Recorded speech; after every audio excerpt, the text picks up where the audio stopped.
আমি আসলে 1 বছরের বেশি ঘুরতেছি এই কারণেই, কারণ আমি নিরুপায় হয়ে এখানে আসছি। আর আমার গল্পটা যদি বলতে হয় তাহলে আমার পিছন থেকেই যেতে হবে, আমার বাবা মার কাছ থেকে আসতে হবে। ছোটবেলা থেকে আসেন? হ্যাঁ, আমি খুব মধ্য ফ্যামিলির একটা গরিব ঘরের মেয়ে। আমার বাবা মাও খুব অসহায়। আমার বাবা খুব ছোটখাটো একটা চাকরি করে, একটা হোটেলে কাজ করে। আমরা ভাই বোন 5 জন। ছোটবেলা থেকে আমরা অভাব জিনিসটাকে ভোগ করে আসছি। একদম মা বাবার ঘরে যখন থেকে মানে একটু ধরে বুঝ হয়েছে তখন থেকে আমরা কষ্ট কি জিনিসটা পাই আসছি। আর আমাদের একটা কষ্ট ছিল সবচেয়ে বেশি বড়, যেটা আমার বাবা মানে হঠাৎ করে সবসময় নিখোঁজ হয়ে যেত ছোটবেলা থেকেই।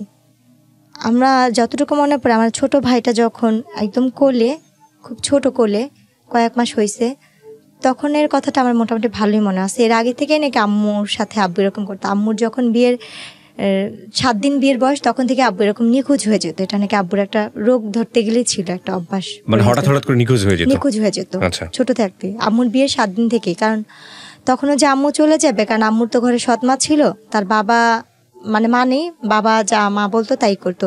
তো এই কারণে আম্মু আর কখনো আলাদা হওয়ার চিন্তা ভাবনা করে না, যে তার তো কোনো মা নেই, সে কার কাছে যাবে। তো আমার মা বাধ্য হয়ে সেইখানেই সংসার করছে আমার বাবার সাথে। তো এইভাবে করতে হতে আমরা 5 ভাই বোন হয়েছি। তো আমার যতটুকু মনে পড়ে, আমার ছোট ভাইটা যখন কোলে ছিল তখন আব্বু একদম নিখোঁজ হয়ে গেছে। আব্বুর আর কোনো খোঁজ খবর ছিল না। 3 বছর আমরা আব্বুকে, 3.5 বছর কোনো কাছেই পাইনি। বাবা কি জিনিস বা বাবা কি বেঁচে আছে কিনা সেটাও আমরা জানতাম না। তো আমার ভাইয়া, আমার বড় ভাই আমাদের বাবার মতো, তার ঋণ কখনো আমরা শোধ করতে পারবো না, এবং আমার মার ঋণও কখনো শোধ করতে পারবো না। আমার আম্মু সেলাই মেশিনের কাজ করে, বাসায় কাজ করে, মানুষের এটা সেটা সবকিছু করে আমাদের। আপনি নিজের চোখে দেখেছেন এগুলা? এই দৃশ্যটা আমার নিজের চোখেই দেখা। আচ্ছা। আমার ছোট ভাইকে যখন কোলে নিয়ে আমার বাবা চলে যায়, একদম ছোট যখন। বাবা চলে যায় বলতে? আমার আব্বু আমাদের রেখে রেখে চলে যেত। বাবা ছোট ভাইকে নিয়ে যেত? না, কোলে, আমার আম্মুর কোলে রেখে আব্বু নিখোঁজ। আচ্ছা, হঠাৎ নিখোঁজ হতো? আব্বুর এটা আগে থেকেই ছিল। আমার নিখোঁজ হলে যখন ফিরতো তখন জিজ্ঞেস করতে না কোথায় গিয়েছিল, কি অবস্থা? কিছু বলতো না। আচ্ছা, কিছুই বলতো না। মানে আমি আমার যতটুকু মনে থাকা থেকে বলতাছি, কিন্তু আব্বু তার আগে থেকেই চলে যেত। আচ্ছা, তো কোনো কিছু জানতেনও না আপনারা যে কোথায় যাচ্ছে বা কি অবস্থা? বলতো না, মানে কিছু বললে সে চুপচাপ থাকতো।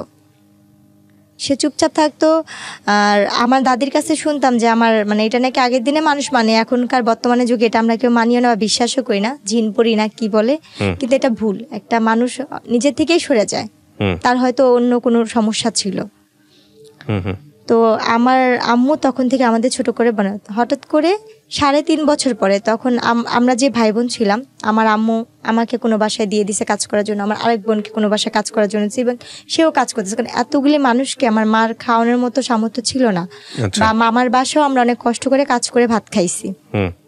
আমার মামা মামিও অনেক দেখছে। আমার মামা কিছুদিন আগে মারা গেছে। তো আমার ওই মামাও আমাদের অনেক করছে, অনেক দেখছে, এতটাই দেখছে যে বলার বাহিরে।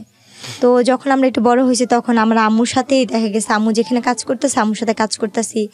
আম্মু রেডিমেড অর্ডারি ব্লাউজ, বাচ্চাদের রিমা, এগুলো সেলাই করতো ঘরে বসে মেশিনে। ওই আমরা আম্মুর সাথে সে কাজ করছি। এমনও দিন দেখছি আমার আম্মু কাজ করতে করতে সেলাই মেশিনের মধ্যে ঘুমায় গেছে, আম্মুর হাতে সুই ঢুকে এখান থেকে ঢুকে আরেক পাশ দিয়ে বের হয়ে রক্ত ঝরতেছে।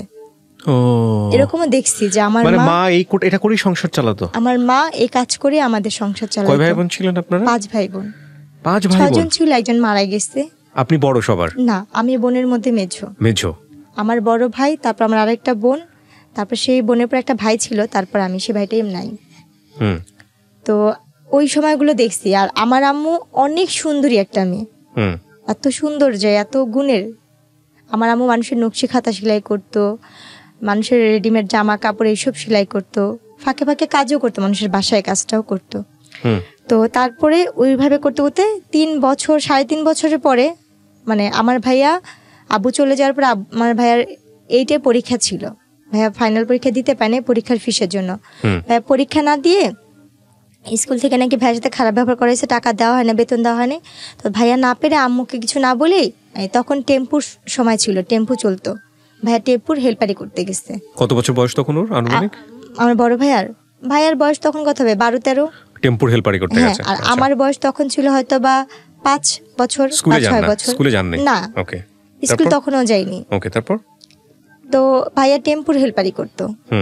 তো ভাইয়া যখন টেম্পোর হেল্পারিতে গেছে, তো ওইখানে একটা ভাইয়া ছিল, নাম ছিল বারেক। তো ওই ভাইয়াটা বলতেছে কি, তোমাকে তো দেখে মনে হচ্ছে না তুমি হেল্পারের ছেলে। তো ভাইয়া নাকি কান্না করে তার হাত পা ধরছে যে ভাইয়া আমার যেমনি হোক কাজ দিতেই হবে, কাজ না দিলে আমার হবে না, আমার ফ্যামিলি চলে না। তো ওনার ভাইয়ার কান্নাকাটি দেখে মায়া লাগছে, তো উনি আমার ভাইয়াকে হেল্পারিতে নিচ্ছে। এরপরে গিয়ে আমার আব্বুকে আমরা হয়েছে 3.5 বছর পরে আব্বুকে খুঁজে পাই, আব্বু আসে। আচ্ছা, 3.5 বছর পরে? 3.5 বছর পরে আসার পরেই তাকে আমরা পাই মিরপুরে। আমার বাবাকে খুঁজে পাওয়া যায় মিরপুরে 1 নম্বরে, আমার ভাইয়া তাকে খুঁজে পায়। তো বাবাকে পাওয়ার পরে যেমনি হোক প্রত্যেকটা মেয়ে চায় সংসার টিকানোর জন্য, ভাঙার জন্য না। তো আমার আব্বু আসার পরে ওই আমার ছোট ভাইটাকে যখন কোলে রেখে গেছে, ওকে আইসা পাইছে 2 বছরের, 2 বছরের না 2 বছর না 3 বছরের মানে বেশি, কারণ ভাইটাকে কোলে রেখে গেছিল। তখন আমার ভাইটা কথা বলতে পারে, ভালোই হাঁটতে পারে। তো আব্বুকে যখন পাওয়া গেছে, ওই আব্বুর কারণেই আমাদের মিরপুর যাওয়া। আচ্ছা, আব্বু মিরপুর বলতেছে যে আমি এখানে থাকবো না, এলাকার সবাই যেহেতু এটা নিয়ে জানাজানি হয়েছে, তুমি কাজ করছো, থাক, যার হয়েছে চল আমরা মিরপুর চলে যাই। তখন আমরা ওই এলাকা থেকে মিরপুর চলে যাই। আচ্ছা, মিরপুর আমরা যাই 2005 সালে। আচ্ছা, 2005-এ আমরা মিরপুর চলে যাই। যার পরে ওইখানে আর আমাদের আর কোনো কাজ করতো না, কারণ আব্বু আসলে আমাদের আর কোনো কাজ করতে হতো না। আব্বু যে কাজ করতো, হোটেলে কাজ করতো, তো আমাদের আল্লাহর রহমতে সংসার চলে যেত। ওকে। তো কাজ টাজ করতো 5 বছর, মানে 2005-এ যখন আব্বুকে পাওয়া হয়, 6-এর দিকে আমার বোনের বিয়ে হয়। আচ্ছা, আমার বড় বোনের বিয়ে হয়ে যায়। ওকে। মানে 5-এর শেষের দিক দিয়ে আর কি 6-এর আগ দিয়ে আমার বড় বোনের বিয়ে হয়। ওকে। বড় বোনের বিয়ে হওয়ার পরে আমার তখন বয়স 10 বছর পার হয়ে যায়, 10-11 বছর পার হয়ে যায়, মানে 11 বছরের মাঝামাঝি। তো আমরা যে এলাকায় থাকি, ওই এলাকারই যে বাসায় ভাড়া থাকি, সে পাশের বাসায় একটা লোক ছিল। ওনারা আমাকে রাস্তায় খেলতে দেখে পছন্দ করছে, আমার বাবা মার কাছে বিয়ের প্রস্তাবও দিচ্ছে। তো আমার ভাইয়া যে বাসায় গাড়ি চালাতো, ভাইয়া তো গাড়ি চালানো শিখে গেছে, ওই বাসায় গাড়ি চালাতো। ওনার আবার কোনো সন্তান ছিল না নিজের, আমার আম্মুকে নিজের মেয়ের মতোই দেখতো। তো ওই এলাকার মোটামুটি সবাই জানতো আমরা তার নাতি। আমরা ওনাদের বাসায় ভাড়া ছিলাম। তো যখন আমার জন্য বিয়ের প্রস্তাবটা যায়, তখন ওই নানু বলতেছিল যে তুমি কি ভাবতেছো এটা মাতবরের নাতি? ও তো মাতবরের নাতি না, ও কিন্তু ভাড়াটিয়া এখানে। আচ্ছা, ও কিন্তু মানে দেখতে শুনতে ভালো, সুন্দর, ওরা সব ভাই বোনই সুন্দর, কিন্তু ও কিন্তু কোনো বড় লোকের মেয়ে না, গরিবের মেয়ে। আচ্ছা, তারপর? তো আমার ওইখান থেকে ওনারা বলতেছে যে না, আমরা তো বাজারে গেছি, বাজার ভাঙাচুরা হলে আমাদের সমস্যা নেই, আমাদের সদাই দরকার। আমাদের বাজার কেমন হলো সেটা আমরা জানি না, আমাদের সদাইটা আগে মেন দরকার। তো আমার আব্বু আম্মুকে এসে অনেক রিকোয়েস্ট করে, প্রস্তাব দেয়, দেখেন আমরা কিছু চাই না, শুধু মেয়েটাই। তখন রোজার মাস ছিল। তো আমার আম্মু বললো যে আমার মেয়ে তো ছোট, আমার মেয়ে তো এখনো সাবালক হয় নাই। আমার আব্বুকেও বললো যে দেখেন আমরা খুব গরিব, আর যখন আমার যার সাথে কাবিনটা হয়েছে, আমাদের ঘরে ভাইয়া বসার মতো একটা ভালো একটা মোড়াও ছিল না, আমাদের কোনো কিছুই নেই, ঢালা বিছানা মোট কথা আমাদের। এটা কি ঢাকার কথা বলছেন আপনি নাকি? হ্যাঁ, ঢাকাতে ছিলেন তখন আপনারা? আমরা মিরপুরে, আমরা কখনো গ্রামে যাইনি। ওকে। আমরা ঢাকাতেই বড় হয়েছি, জন্ম ঢাকাতে। তারপর তো যখন বলে, তো ওনার বলে আমাদের কিচ্ছু লাগবে না, যে 5 জন আসবে আমরা সেই 5 জনকে খাওয়া নিয়ে যাব, এমন কথাও ওনারা বলে। শুধু ওনাদের একটাই চাহিদা, মেয়ে সুন্দর, মেয়ে দেখতে শুনতে ভালো, আমাদের এইটাই দরকার। আচ্ছা, আপনার এই বিয়ের যখন আসলো তখন বয়স কত আপনার? আমার তখন বয়স 11 বছর। মাত্র 11 বছর? 11 বছরে, মানে মানে শেষ দিকে, মানে পুরো শেষ হয়নি। মানে ওরা যারা আসছে ওরা শুধু আপনার এই চেহারা দেখে এসছে? যে আমার চেহারা দেখে। আর তখন আপনি পড়াশোনা করেন নাকি পড়াশোনা করার সুযোগ হয়নি? আমি তখন স্কুলে ভর্তি হয়েছি, তখন হিসাবে আমি ক্লাস 6-এ মাত্র পড়ি। ক্লাস 6-এ পড়তেন? হ্যাঁ। তারপর মাত্র 6-এ। যারা বিয়ে নিয়ে আসছে তারা কোথা থেকে এসেছে? তারা আশেপাশেই ছিল? তারা এমনি ওদের হোম ডিস্ট্রিক্ট বিক্রমপুর ছিল, কিন্তু ওই এলাকার ওরা স্থানীয় ছিল এবং আপনাদেরকে চিনতো আগে? আমাদের চিনতো, যে আমরা ভাড়াটিয়া সেটা চিনতো। ওকে, তারপর? কারণ আমি তো সারাক্ষণ রাস্তায় খেলতাম। তো ওনারা যখন ইয়ে করছে, মানে আমার যার সাথে বিয়ে হয়েছে তাকে আমি একসময় মামা ডাকতাম, তার মাকে আমি নানি ডাকতাম। উনি আমাকে ওই বড় হওয়ার পর ওই তখনই দেখছে। দেখার পরে বলতেছে যে এই মেয়েটা কে রে? ওর বোনের সাথে, ফুফাতো বোনের সাথে আমি খেলতাম। বলছে মালিহা এটা কে রে? বলতেছে এটা তো জেসমিন, ওই পাশের বাসায় থাকে ওরা। বলতেছে কি মেয়েটা কি করে? বলতেছে ও ওইখানে সরকারি স্কুলে পড়ে, আমার সাথে এমনি খেলতে আসে। তখন রোজার মাস ছিল। আচ্ছা। তো আমাকে দেখছে ইফতারির 2-3 ঘন্টা আগে, সে আমাকে দেখছে। আচ্ছা। দেখার পরে তারা ইফতারির পরপরই তারা চলে আসতে আমার জন্য বিয়ের প্রস্তাব নিয়ে। আসার পরে আমার মা বাবাকে অনেক রিকোয়েস্ট করলো, যেদিন দেখছে সেদিন কথা বলছে, তারপর দিন আমার গায়ে হলুদ হয়েছে। আমার বাবা মাকে তারা এক পর্যায়ে, আর আমার বাবা মা ভাবছে যে আমরা গরিব, এত বড় লোক জায়গা থেকে আসতে নিজের থেকে মেয়ে নিতে চাচ্ছে, তো একদিন সময় চেয়েছে, তারা সেটাও দেয়নি। তারপর দিন গায়ে হলুদ করছে, তারপর দিন কাবিন করছে ওনারা। বুঝতেন ওই 11 বছর বয়সে বিয়ে কি জিনিস? কতটুকু বুঝতেন? আমাকে ওনারা পার্লারে সাজাইতে নিচ্ছে। হ্যাঁ, আমি এই যে পাশে যে খেলতাম গলিতে, আমাকে ওই গলিতে কয়েকটা আন্টি ছিল, অনেক আদর করতো। হ্যাঁ, আমাকে বলতো ললনা সুন্দরী বলতো। ওনারা আমাকে আদর করে ললনা সুন্দরী বলতো। আচ্ছা। আর একটু দুষ্ট টাইপের, মানে খেলাধুলার প্রতি আমার নেশা অনেক বেশি ছিল। আর চুলগুলি একটু বড় ছিল তো, যার কারণে। তো তারপরে গিয়ে ওনারা আমাকে, আমাদের তো পার্লার সাজার মতো কোনো সামর্থ্য নেই। যেমন আমার বড় বোনের বিয়ে হয়েছে একটা সুতি কাপড় পরে, নর্মাল কোনো বিয়ের লাল বেনারসি শাড়িও না, একটা সস্তা কাপড় আমার বড় বোনের বিয়ে হয়েছে, তখন একটু দেখছি। আর আমাকে তারা সুন্দর দামি শাড়ি দিচ্ছে, সিটি গোল্ডের জিনিসপত্রই দিচ্ছে, বা স্বর্ণের জিনিস যেটাই দিচ্ছে। আপনার ওই যার সঙ্গে বিয়ের কথা হচ্ছিল ওনার বয়স কত ছিল? উনি আমার থেকে 22 বছর না 23 বছরের বড় ছিল। প্রথম বিয়ে ছিল আপনার? প্রথম যে কাবিনের বিয়েটা ছিল। 22 বছর 25 বছরের বড় আপনার থেকে, আর আপনার তখন 10-11 বছর বয়স? না, আমার 11 বছর শেষের দিকটা। 12 বছরে পড়তে যাচ্ছেন? হ্যাঁ, পড়তে যাচ্ছি। তো আপনাকে পার্লারে নিয়ে যাচ্ছে সাজানোর জন্য? ওনাদের নিজস্বই পার্লার আছে। ওনাদের নিজস্ব পার্লার ছিল? ওনাদের অনেকগুলো নিজস্ব মিরপুরে পার্লার ছিল। ও আচ্ছা। তারপর? তো তারপরে যখন ওনারা পার্লার সাজে, আমি তো কখনো পার্লারে সাজি নেই। আমার জন্য এটা পুতুলের মতো সাজ। আমি হলুদের দিনও ওনারা সাজাইছে, আমি সেটা তো অনেক খুশি ছিলাম, ফুল টুল দিয়ে। আমার বিয়ের মিষ্টি আমি নিজেই চেয়ে খাচ্ছি। তারপর যেদিন আমার কাবিন হয়, সেদিন আমি পাশের বাসা আন্টিকে যা বলছি, পুতুল আন্টি দেখেন আমি আজকে আরো সুন্দর ললনা সুন্দরী হয়ে আসছি, দেখেন আমাকে কত সুন্দর লাগতেছে।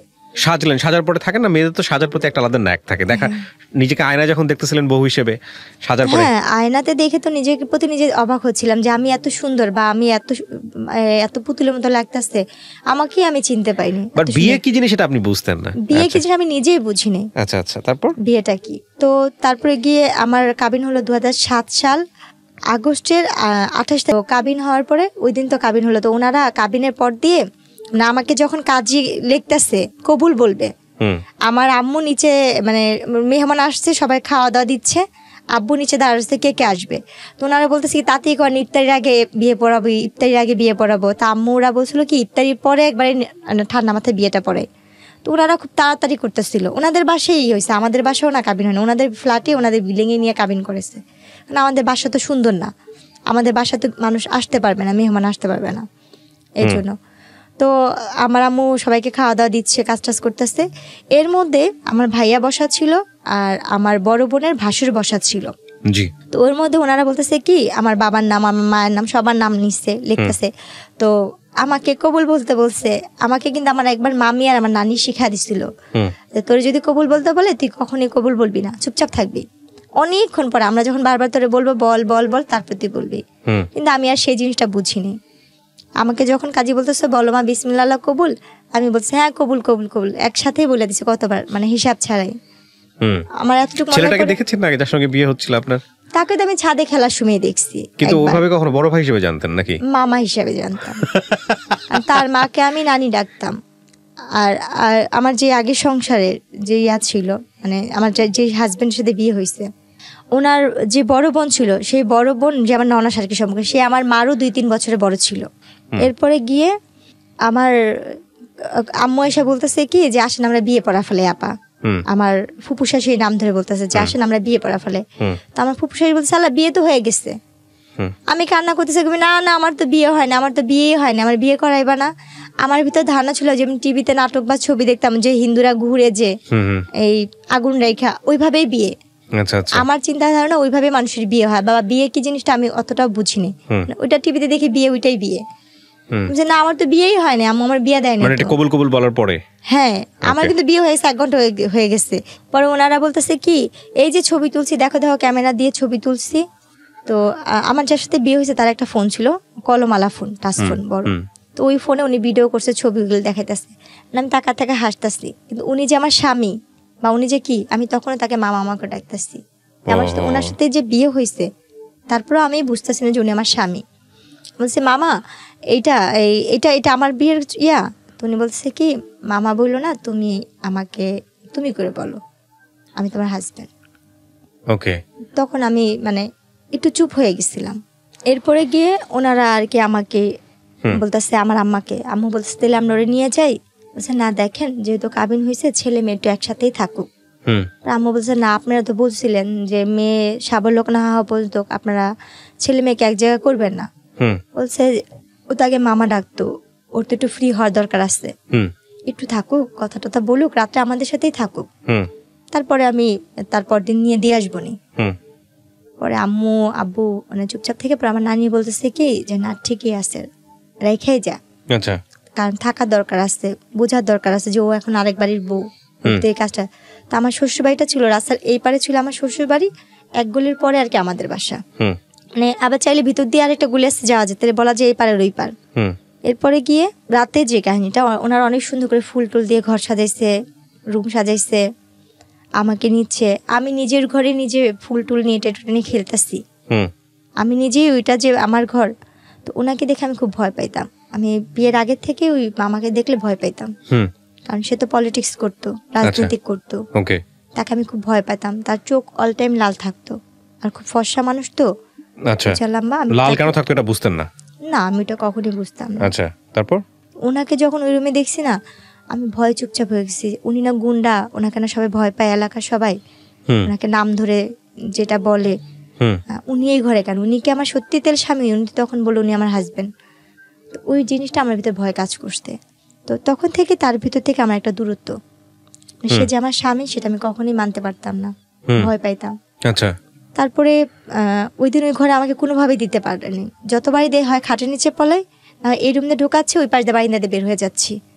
আমার সারাটা রাত এভাবেই গেছে, মানে কোনোভাবে আমি কান্নাকাটি করতেছি, চিগলাইতে আসছি। পরে আমার যে ফুফু শাশু ছিল উনি বলতেছে ঠিক আছে থাক, ও আমার সাথে ঘুমাক, আমি পরে তোকে ইয়ে করে দিবনি। রাতে তো খাওয়া দাওয়া করলাম ওনাদের সাথে সবাই একসাথে। খাওয়া দাওয়ার পরে ছবি তুললো, আমাকে জোর করে উনি নিয়ে নেওয়া ছবি তুললো, আমার হাজবেন্ডের সাথে ছবি তুললো। পরে এক পর্যায়ে যেহেতু কেউ নাই আমার বাবা মা এখানে, আর যেহেতু আমার বিয়ে হয়ে গেছে এটা আমাকে বুঝতেই হচ্ছে, শ্বশুর বাড়িতে চলে গেছেন। হ্যাঁ, তখন ছবি তুললো, ছবি তুলছি, ওনাদের সাথে আসছি, কিন্তু ওনার সাথে আমি ওরকম ভাবে কথা বলছি না। উনি আমার শরীরে হাত রেখে ছবি তুলছে, আমি তারপর ভয় পাচ্ছি, শুধু ভয়ে ওখানে ছবি তোলা। এরপরে গিয়ে সকাল মানে রাতে যখন আমার ফুপুর সাথে শাশুর সাথে ঘুমাইলাম, মাঝরাতে তখন 4টা বা 3:30 বাজছে, হঠাৎ করে ঘুম ভাঙছে, দেখি যে না উনি ওই রুমে আমাদের সাথে একসাথে শুয়ে আসছে। আচ্ছা, তো যাক, তখন ওই মুহূর্তে তখন দিয়ে ওইটা বসে বসে কান্না করতেছি যে আমি মনে আর বাবা মার কাছে যেতে পারবো না। এত বড় লোক বাড়ি, এত সুন্দর ঘর বাড়ি, কিন্তু কোনোটাই আমার ভালো লাগতেছে না, আমার নিজের মতো মনে হচ্ছে না। যতটা আমার ভাঙা ঘর বা খুব ছোট বাচ্চা যেসব অনুভূতিগুলো আসে, রাইট, হ্যাঁ, আমার ফ্যামিলিটাই আমার কাছে বেস্ট। তো আমি ভাবতেছি কখন সকাল হবে, কখন আমি বাসায় যাব, কারণ আমি এই বাসা তো চিনি আর আমাদের বাসাও চিনি। এভাবে করতে যখন সকালে ফজরে আজান দিল, আমি বসে রয়েছি।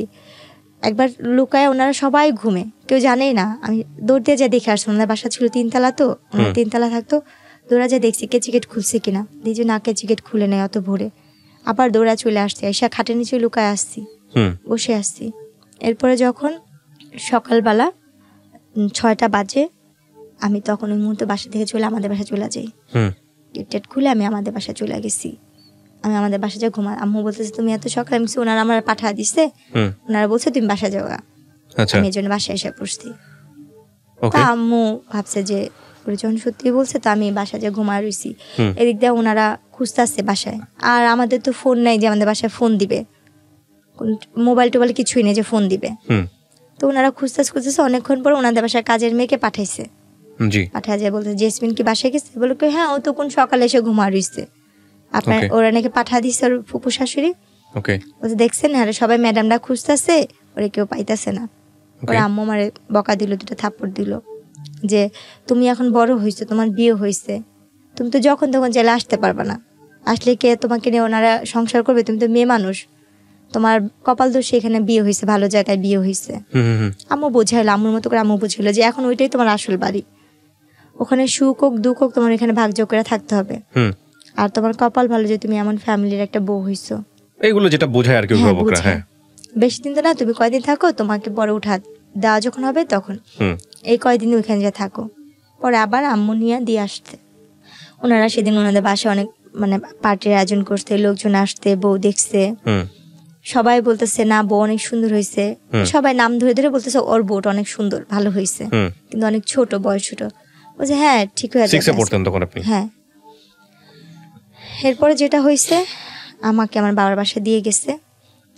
3-4 মাস পরে ওনারা ঘুরতে যাবে, ওনার সাথে ঘুরতে যাওয়া অবস্থায় যখন ঘুরতে গেছি, আমার অলরেডি তখন বাচ্চা কনসেপ্ট করতে, আচ্ছা। যেটা আমি বুঝতে পারিনি যে আমার গর্ভে বাচ্চা। হুম।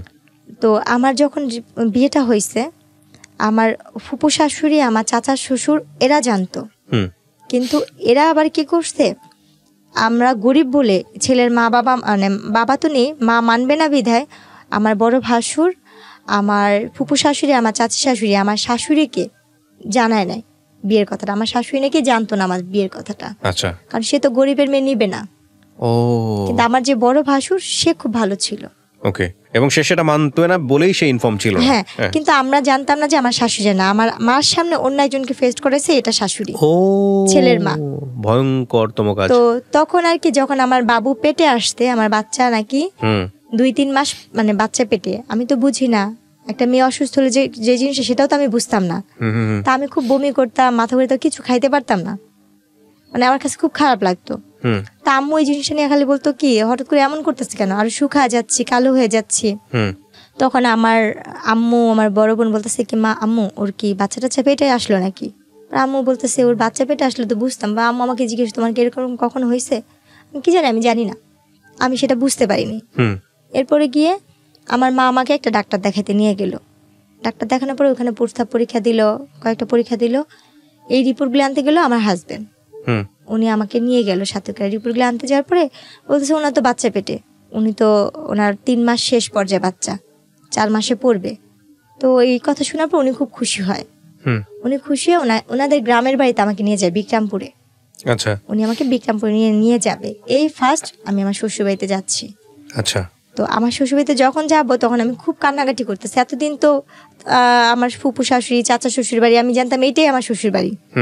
তো যখন সে বললো যে দেখো তোমাকে তো আমার মার কাছে কখনো নিয়ে নি, তোমাকে চলে আজকে আমার মার কাছে নিয়ে যাবো। বলছে ওই যে আপনার, ওইটা আমার ফুপু আম্মা, ওইটা আমার আরেকটা ফুপু আম্মা। আচ্ছা। এরপরে গিয়ে উনি যখন নিয়ে যাবে আমি ভয় পেতেছিলাম, যাবো না যাবো, অনেক কান্নাকাটি করতেছি। আমার ছোট বোন আর মামাতো বোনকে নিয়ে যাই, আমরা একসাথে বিক্রমপুর যাই। আচ্ছা। ভাইয়া যেদিন যাই সেদিন আমাদের যাইতে যেতে রাত, মানে আমরা বিকালবেলা রওনা হয়েছি, তো শীতের দিন ছিল, এটা 2008-এ পড়ে যায় কাহিনীটা। আমরা গিয়ে ওখানে গিয়ে পৌঁছাই সন্ধ্যার সময়। তো ওই অবস্থা দেখে সে আমার মামি শাশুড়ির বাসায়, আমার আরেকটা ফুপু শাশুড়ির বাসায়, যে কিনা মুক্তিযোদ্ধা, তার ফ্যামিলি, তাদের বাসায় নিয়ে উঠায়, তাদের বাসায় রাখার পরে ওনারা বলতেছে মাশাআল্লাহ তুই তো বউ অনেক সুন্দর আনছে, আমাদের সবার বউ পছন্দ, মানে সবাই আমাকে অনেক আদর করতেছে। বলছে তোর মাকে বোঝানোর দায়িত্ব হচ্ছে আমাদের, তুই হিসাবে ছেলের বউ আমরা ভালো পাইছি, হাসি খুশি মিশুক। তো ওই রাত্রটুকু ওখান থেকে সকালবেলা আমাকে নিয়ে গেল ওনাদের গ্রামে বেড়ে। প্রথম যে এক গ্রামে রাত্র থাকলাম, তারপর দিন সকালবেলা ওই গ্রামে গেলাম, আমার শ্বশুরবাড়ির গ্রামে। তো যাওয়ার পরে ওই জোগানিয়া গ্রামে যাওয়ার পরে ওখানে আর কি ওনারা বউ দেখে আমার শাশুড়ি বলতেছে খালি কি চামড়া ধলাই আনছিস, কোনো টাকা পয়সা আনিস নাই, বউর সাথে কিছু দেয় না। উনি আমার কানে হাত দিচ্ছে, গলায় হাত দিচ্ছে, হাতে হাত দিচ্ছে। হ্যাঁ, শূন্যের কিছু নেই। তখন আমি বলতেছি কি আল্লাহ, উনাকে তো দেখছিলাম ওই নানুর বাসায়, তাহলে উনিও তো আমাদের নানি হইতো। আর উনি খুব বয়স্ক ছিল, উনিও হয়েছে রাজনীতিকের সাথে, উনি গ্রামের আর কি মেম্বার নাকি বলে যে ওসবে দাঁড়াইছিল। উনি সবসময় কুচিদার শাড়ি পরতো, ওনার গলায় মোবাইল ব্যাগ থাকতো, মানে খুব শৌখিন, বয়স হয়েছে কিন্তু উনি খুব শৌখিন ছিল। আর আগের দিনই নাকি মেট্রিক পাস, ওনার যুদ্ধের অনেক আগে তার 3 সন্তান হয়েছে। তো উনি আমার গলায় কানে হাত দিয়ে বলতেছে তোমার বাবা মা কিছু দেয় নাই, তোমার বাপ কি করে? আমি বলছি আমার বাবা হোটেলে কাজ করে। ওটা শুনে সে আরো রাগ হয়ে গেছে। ওই মুহূর্তে ওনারা কি করলো, মা ছেলে ঝগড়া করতেছে। আমার আরেক ভাসুর, আমার আরেক দেবররা, 2 দেবর মিলে ঝগড়া করতেছে, তারা ঝগড়া করতেছিল। তারা ঝগড়া করতে করতে আমার যে বড় যে ভাসুরের বউ যে ছিল, আমার সেই বড় ভাসুরের বউ আর আমার আরেক ভাসুরের বউ, তারা মিলে রান্না বান্না করতেছে, বউকে যেটা খাওয়ানোর মিষ্টি টিষ্টি সব বানাচ্ছে। তো তখন বাজে সকাল 10টার দিকে। তো ওই মুহূর্তে কি হয়েছে, তারা 2 ভাই মারামারি, 3 ভাই মিলে ঝগড়া কথা কাটাকাটি করতে একটা মারামারি, অনেক পর্যায়ে দেখি যে দা বটি নিয়ে মারামারি হচ্ছে। আমি আমার 2 বোন রুমে। কতক্ষণ পরে আমি মানে মারামারি যখন, সে তো আমার স্বামী, তার সাথে আমি যেহেতু সংসার করছি প্রায় 1 বছরের মতো সময় হয়ে আসতেছে কাছাকাছি, তো ওনার সাথে ঝগড়া লাগছে দেখে আমি একটু বাইরে এসে দরজার সামনে দাঁড়াইছি। দাঁড়ানোর পরে আমার যে আরেক ভাসুর, মানে মেজো ভাসুর যাকে বলে, সে এসে আমার মুখে ভাষা একটা খারাপ করে একটা গালি দিয়ে আমার চুলটা ডাইনা ধরে। আচ্ছা, এইটার আগে মার, একটা গালি দিয়ে বলতেছে এটার আগে মার। ভাষা খারাপ করে, এটার আগে মানে এটার বাপ মা এটার কথা দিচ্ছে। উনি আমার চুল টাইনে না ধইরা উনি কি করলো বলছে মানে অনেক বাজে ভাষায় গালাগালি করছে, ওকে আগে মার, চামড়া ধলা তো গেছে এটা সেটা করতে কথা দিচ্ছে, এভাবে বলে উনি ইয়া করলো। ভাইয়া কখনো যুদ্ধ কি জিনিস দেখি নেই, শুনছি শুধু মুক্তিযোদ্ধা নাকি অনেক কষ্ট, কিন্তু সেই দিনের যুদ্ধটা মনে হয় কি আমার জীবনে অনেক বড় একটা যুদ্ধ ছিল। সেই দিন ওই মুহূর্তে আমাকে মারলো, আমার 2 বোনকে মারলো, আর সেই মায়ের কি ওরা ধরা মায়ের। ওহো, কে গায়ে তুল আপনার? এটা আমার ভাসুর, আমার দেবর। আপনার জামাই ছিল না ওখানে? ওনাকেও মারছে। মিথ্যা তো কেন বলবো, উনি খুব মানে যতটুকু সাধ্য উনি ইয়া করতে, ওনাকেও মারছে। উনি বলছে আমি যদি গরিব মেয়ে কিনে সংসার করে ভাত খেতে হবে, তোদের সমস্যা কি, আমি তোকে নিয়ে ভাত খাবো। এই নিয়ে ওনারা ভাইরা মারামারি করছে। কিন্তু আমি যে প্রথম দিন তার আগের দিন যেই আমার ফুপু শাশুড়ি আর মামি শাশুড়ির বাসায় উঠছিলাম, তারা সেই খবরটা পেয়ে তাদের গ্রাম থেকে লোকজন নিয়ে আসতে আইসা ওনারা আমাকে আমার শ্বশুর বাড়ির সাথে 2 পক্ষ মারামারি লেগে ঝগড়া লাগা দা বঠি মানে কাছি টাচি নিয়ে একজন আরেকজনকে কুপাকুপি মারামারি, এই এমনকি মেয়েরাও ওনা কোমরে বাইন্ধা মারামারি করতেছে। তখন আমার ওই যে ফুপু শাশুড়ির মেয়ে আপু, ওই আপুটার নাম আমি বলতে চাচ্ছি না, আপুটা যেহেতু পলিটিক্স, ওই আপুটা আসছে। ওই আপুটা এসে উনি আমার ননদ হয় সম্পর্কে, তো বড় আমার বয়সে। ওই আপুটা আমাকে এসে ধরে, আমার বোনকে ধরে আমার দাদি শাশুড়ি ঘরে নিয়ে দরজা বন্ধ করে বলছে তোর এই ঘরতে বের হবি না। প্রিয় দর্শক, এরপরে গিয়ে ওই মারামারি হইলো। তো মারামারির শেষ পর্যায়ে যেটা দাঁড়াইলো, বলছে মা ওর বাচ্চা পেটে। তো উনি বললো কি ঠিক আছে তুই গরিবের মেয়ে বিয়ে করছিস, এটা আমি মানতে পারতেছেন, তারপর মেনে নিব, পেটে বাচ্চা যেহেতু। তোর বোর যদি মেয়ে হয় তাহলে আমি আমার ঘরে জায়গা দিব না, তুই ওরা তালাক দিবি। আর যদি তোর বোর ছেলে হয় তাহলে আমি তোর বউকে মেনে নিব। তো বললো যে ঠিক আছে দেখা যাক। তো বলে না যার কেউ নেই তার আল্লাহ অবশ্যই থাকে। আমার আল্লাহ পাক 2টাই দিছে একসাথে, একটা ছেলে একটা মেয়ে একসাথেই দিছে আল্লাহ পাক। তো ওই সময় আর কি মারামারি হওয়ার পরে তো প্রায় মা ছেলের তো ঝগড়া কাজা হইতেই থাকতো, এই যৌতুক নিয়ে। আমার বাবা মা কিছু দেয় না, এটা না সেটা না। ভাইয়া কোনো একটা ফল খাইতে গেছি, বলতো তোর বাবার বাড়ি থেকে এই ফলটা আসতে, মুখের সামনে থেকে সেই ফলটা নিয়ে যেত, খাইতে পারতাম না। কোনো পিঠার সিজনে আমার 2 ভাসুরের বাসা থেকে পিঠা আসতে, তাদের বাবা মার আছে, আমার বাবার নাই। আমার বাবা তো গরিব, আমরা নিজেই তো একটা ভালো আম কাঁঠাল কিনা খাইতে পারি না। আমার মনে পড়ে আমার ওই বাচ্চাটা, কারণ ওই কথাগুলো আমার ভালো করে মনে নেই। আমার ওই সময় আমার বাচ্চাটা যখন 5 মাস পেটে শেষের পর্যায়ে, আমি আম খাইতে নিচ্ছিলাম। এদের বাসায় অনেক আম গাছ আছে, এদের বাসায় কোনো ফলের গাছের অভাব নেই, অদৃষ্ট ফল, সব ধরনের ফল আছে। তা আমি কুড়াইয়া একটা আম খাচ্ছিলাম, ছুলে মাত্র 1 কামড় দিছি। আমার ননদ আইসা উনি আমটা কাইরা নিয়ে বলতেছে কি তোর বাপ মার বাড়ি থেকে আম আসছে, তুই যে আমাদের বাড়ির আম খাচ্ছিস। আচ্ছা, আপনার জামাই কি করতো? ও হয়েছে কি পলিটিক্স করতো, নেশা পানি করতো। ওইগুলোর দিকে কোনো খোঁজ খবর থাকতো না? আপনি জামার সাথে এগুলো শেয়ার করতেন যে আমার সাথে এরকম হয়েছে বাসায়? কখনো বলতাম না। কেন বলতাম না? ভাবতাম কি তার বাবা মার নামে বদনাম করবো যদি সে এটা না মানে। আচ্ছা, ভাই বোনের নামে বদনাম করবো যদি সে না মানে। আমি তো গরিবের মেয়ে, ভাগ্য দোষে আমি এরকম বাড়ির বউ হয়েছি।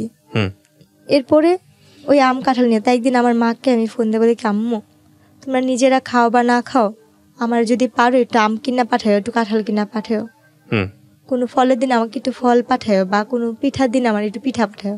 তা আম্মু চিল্লা পাল্লা করতো, তোরে যদি দিই আমার তার একটা মেয়ে আছে, কারণ সে তো কষ্ট করে, মানে দুজনকে দিতে দিতে হবে, সেটা তো সামর্থ্য নাই। এখন আম্মু আমাকে বকতো যে দিলেই তো লাইট আসবে, কোত্থেকে দিব, সেই কথা বলতো। দেই নেই এরকম হয়। শ্বশুর বাড়িতে 2-1 কথা হয়, বলে সহ্য করে থাকতে হয়, মেয়ে মানুষ না তুই, এই কথা বলতো। তো সেখানে আমি বলার জায়গা পাইতাম না। আর আম্মু যখন যে মারামারিটা হয়েছে তখন আম্মু বলতে কি বাচ্চাটা ফালা দে, তোর আমরা নিয়ে আসা পড়ি ছাড়াছাড়ি। তো বলতাম কি আম্মু মেয়েদের জীবনে কয়বার বিয়ে হয়, তুমি না এত কষ্ট করে আমাদের বড় করছো, তাহলে আমি এখান থেকে যদি যাই মানুষ তো খারাপ বলবো। আমি ভাইয়া যতটুকু সাধ্য ছিল আমি যথেষ্ট পরিমাণে ওই ফ্যামিলিতে থাকার জন্য অনেক চেষ্টা করছি ভাইয়া। তারপরে গিয়ে ওই ফলের যাওয়ার পর ওরা তো দিনে আলু লাগাইতো অনেক, তো আলু লাগানোর জন্য যে মানে কাজ করার লোক আসতো, গ্রাম দেশে বদলি বলে, অনেকগুলো করে ভাত রান্না করতে হতো। আমি তো কখনো লাড়কিতে রান্না করিনি, তো লাড়কিতে রান্না করতাম, ধানের দিনে ধান নিতাম, আলুর দিনে আলু কাটতাম, পাটের দিনে পাট নিতাম, যা আমি জীবনে কোনদিন চোখেও দেখিনি, সবকিছুই করতাম। তো একদিন ওই ভাতের মারগালতে যা মানে ভাতটা পড়ে গেছিল, আমার শাশুড়ি এসে আমার এই যে হাতটা পুড়া দিছে, এখানে জ্বলন্ত কয়লার লার্কি দিয়ে এখানে পুড়া দিচ্ছে, এখনো চিহ্ন কাছে এই জায়গাটা জ্বলন্ত কয়লার আগুনটা লাগা দিচ্ছে। আমি চিল্লান দিয়ে উঠছি। এরপর আমাকে কারেন্টের তার দিয়া আমাকে বাইরেছে। আমার পুরাটা পিঠ মনে হয় লাল লাল হয়েছে, মানে এত ইয়া হয়েছে। তখন আমার বাচ্চার 6 মাসের পেটে পড়ছে। ওই দৃশ্যটা না আমার হাজবেন্ডের কানে, ও তো ঢাকাতে থাকতো, আমি গ্রামে রেখে গেছি আমাকে। ওকে কে যেন ফোন দিয়া বলছে, ওকে ফোন দিয়ে বলার পরে ও সেই দিন, ও তো এমনি বৃহস্পতিবার দিন যাইতো, শুক্রবার দিন মানে থাকতো, শনিবার দিন থেকে বিকালে চলে আসতো বা রোববার দিন চলে আসতো। ওই সময় আমাকে বলে কি ওই দিন হঠাৎ করে চলে আসতে, আয়সা বলতেছে যে তোমাকে নাকি আমার মামা আসতে বা আমার বোন নাকি বকা দিচ্ছে, এরকম বলতেছিল। আমি ওনাকে কিছুই বলতেছিলাম না, চুপচাপ হয়ে গেছি। মানে এই কাহিনীটা বলার আগে গ্রাম দেশে তো 6টা-7টা বাজেই সবাই মানে নিঝুম হয়ে যায় যার যার মতো। তো সেদিন আমাকে অনেক মারছে। তো আমি আমার সব কাজটা সেরে আমি আমার ঘরে, আমি যে ঘরটা থাকতাম সেটা একটা পুরানো তো লার্কির ঘর ছিল, কারণ আমার বাবার বাড়িতে কোনো ফার্নিচার দেয় না দেখা বা কোনো ক্যাশ টাকা দেওয়া হয়নি দেখে আমার ভাগ্যে ভালো কোনো ঘর জুটে নেই। যখন আমার স্বামী আসতো তখন আমার শাশুড়ির রুমের সাথে রুমটা আমাকে থাকতে দিত, আর যখন সে না থাকতো আমি ওই ঘরটাই থাকতাম, ওই ঘরটাই ঘুমাইতাম। তো ওই পাটাতন ঘরে তো উনি গেছে, ওনার মার সাথে ভাত খাইছে, কথা বলতেছে, মা ও ভাত খাইবে না জেসমিনে, বলে কি ও খায়া চলে গেছে, তোর খা, তুই খা। আমার বাচ্চাটা ও কি কিছু করতো, কাজকর্ম কিছু করতো আপনার জামাই? এমনি শুনতাম যে প্রেসের কাজ করতো। তো ওইখানে ও বলার পরে ও রুমে গেছে, যা বলতেছে কি যে তুমি ভাত খাইছো? আমি বলছি না আমি তো খাইনি, আমি আজকে সারাদিনেও খাইনি, কালকেও খাইনি। বলছি কেন? বলছে আমি এই অন্যায়গুলো করছি দেখা উনি তো আর দেয়নি। ও আমাকে ওই কথাগুলো জিজ্ঞেস করার পরে আমি এই কথাগুলি বললাম। বলার পরে ও অনেক মন খারাপ করে বলতেছে কি জেসমিন, যা করছি যাই হোক, আমার দোষের কারণে তো এই অবস্থা, আমি তোমাকে ঢাকাতে নিয়ে যাবো, আমি ঢাকায় কাজ করে ভাত খাওয়াবো। ও আমাকে নিয়ে তারপর দিন ঢাকা চলে আসলো। আচ্ছা।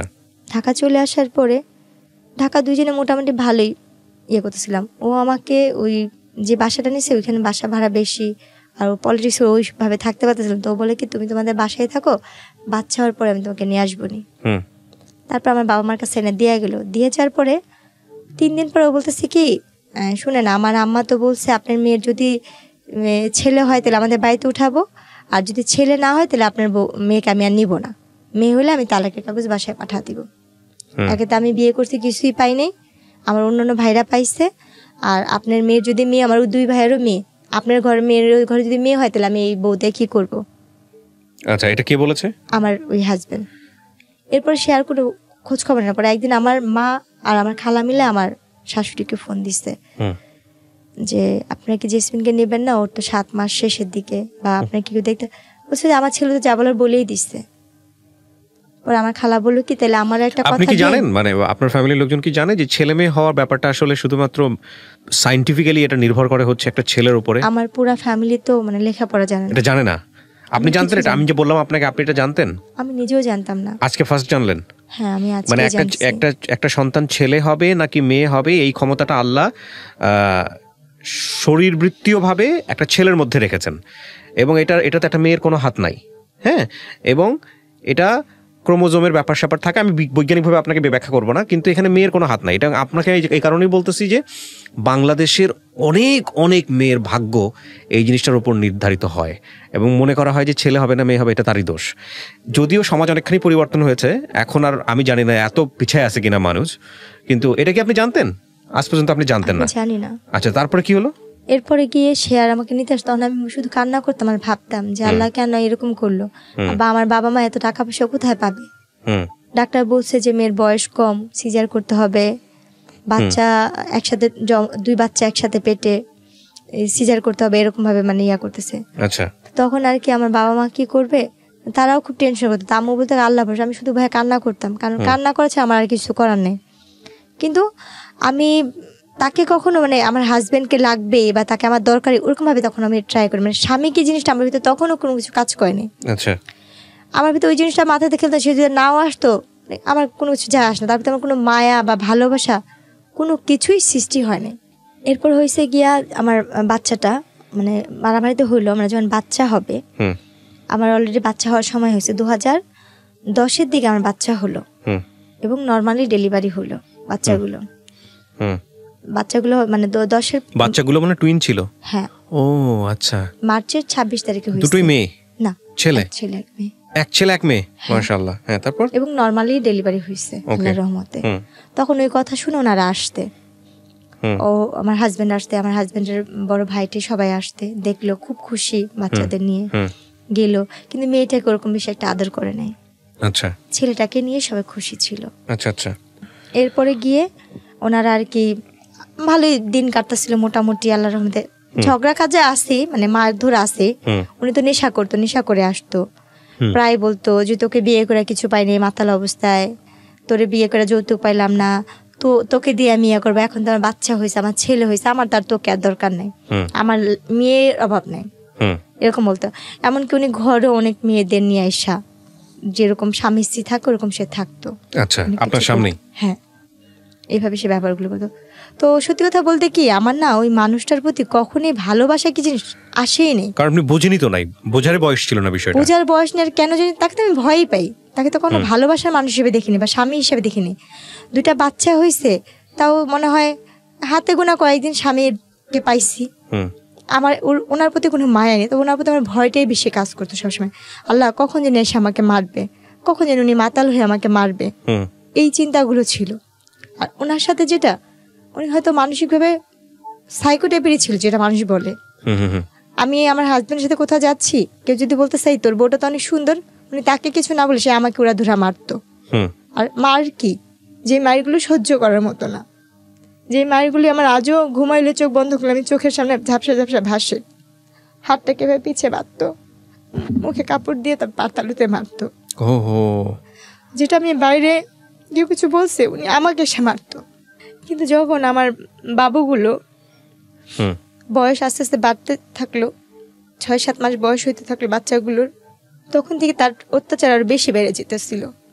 প্রতিনিয়ত তার অত্যাচার বাড়তেছিল, কারণ তার ছেলের প্রতি তার ভালোবাসা ছিল বেশি, মেয়ের প্রতি না।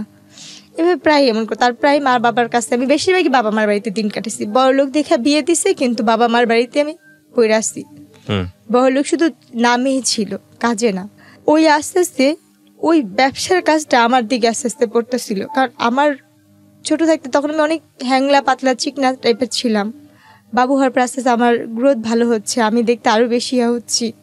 এখন তো আমি কিছুই নেই, তখন দেখতে আমি আসলেই অনেক সুন্দর হচ্ছিলাম। তো যখন কাজ কাম করতাম, রান্না বান্না করতাম, বাসায় বিভিন্ন টাইপের লোকজন আসতো, তার দলের লোক আসতো, তার দলের লোকের বাইরের লোক আসতো, তার ফুপুর গেস্ট আসতো।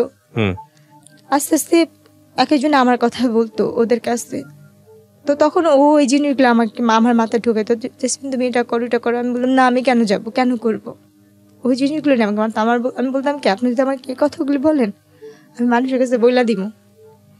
তখন সে আমাকে আবার ওইভাবে হাত পা বাইধা পাতালুতে মারতো। আর ওই মারার অবস্থা ভাই মনে হতো কি, কেউ যদি একবার আমার হাতটা খুলে দিত, আমি নিজে তারে খুন করতাম।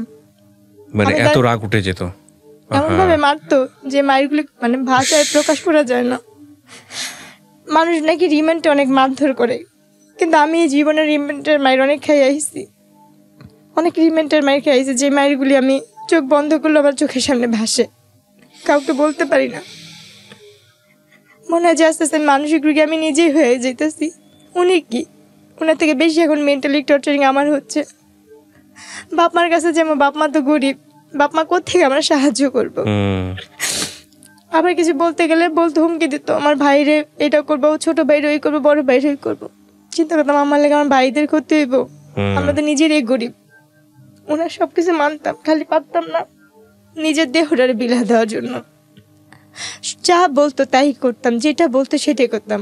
আর স্বামীতে যে ভালোবাসা, তাকে আমি এটা কখনই আমার ভিতর থেকে কখনো আসেনি। তার জন্য মানুষ যেমন একটা মেয়েকে ভাড়া করে আনে, ব্যবহার করে, আমি ওনার কাছে সেরকমই মনে করতাম যে উনি যে মেয়েটাকে আজকে আনছে আমি তাদের ভিতরে একজন। এই জিনিসটা মনে করতাম সবসময়।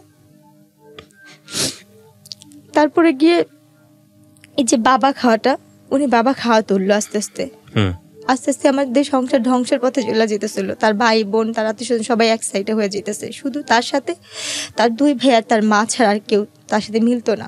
কারণ তারা তো এই ধরনের ব্যবসা করতো, আর তারা একটা ফুপু ছিল, এই ধরনের কাজ করতো।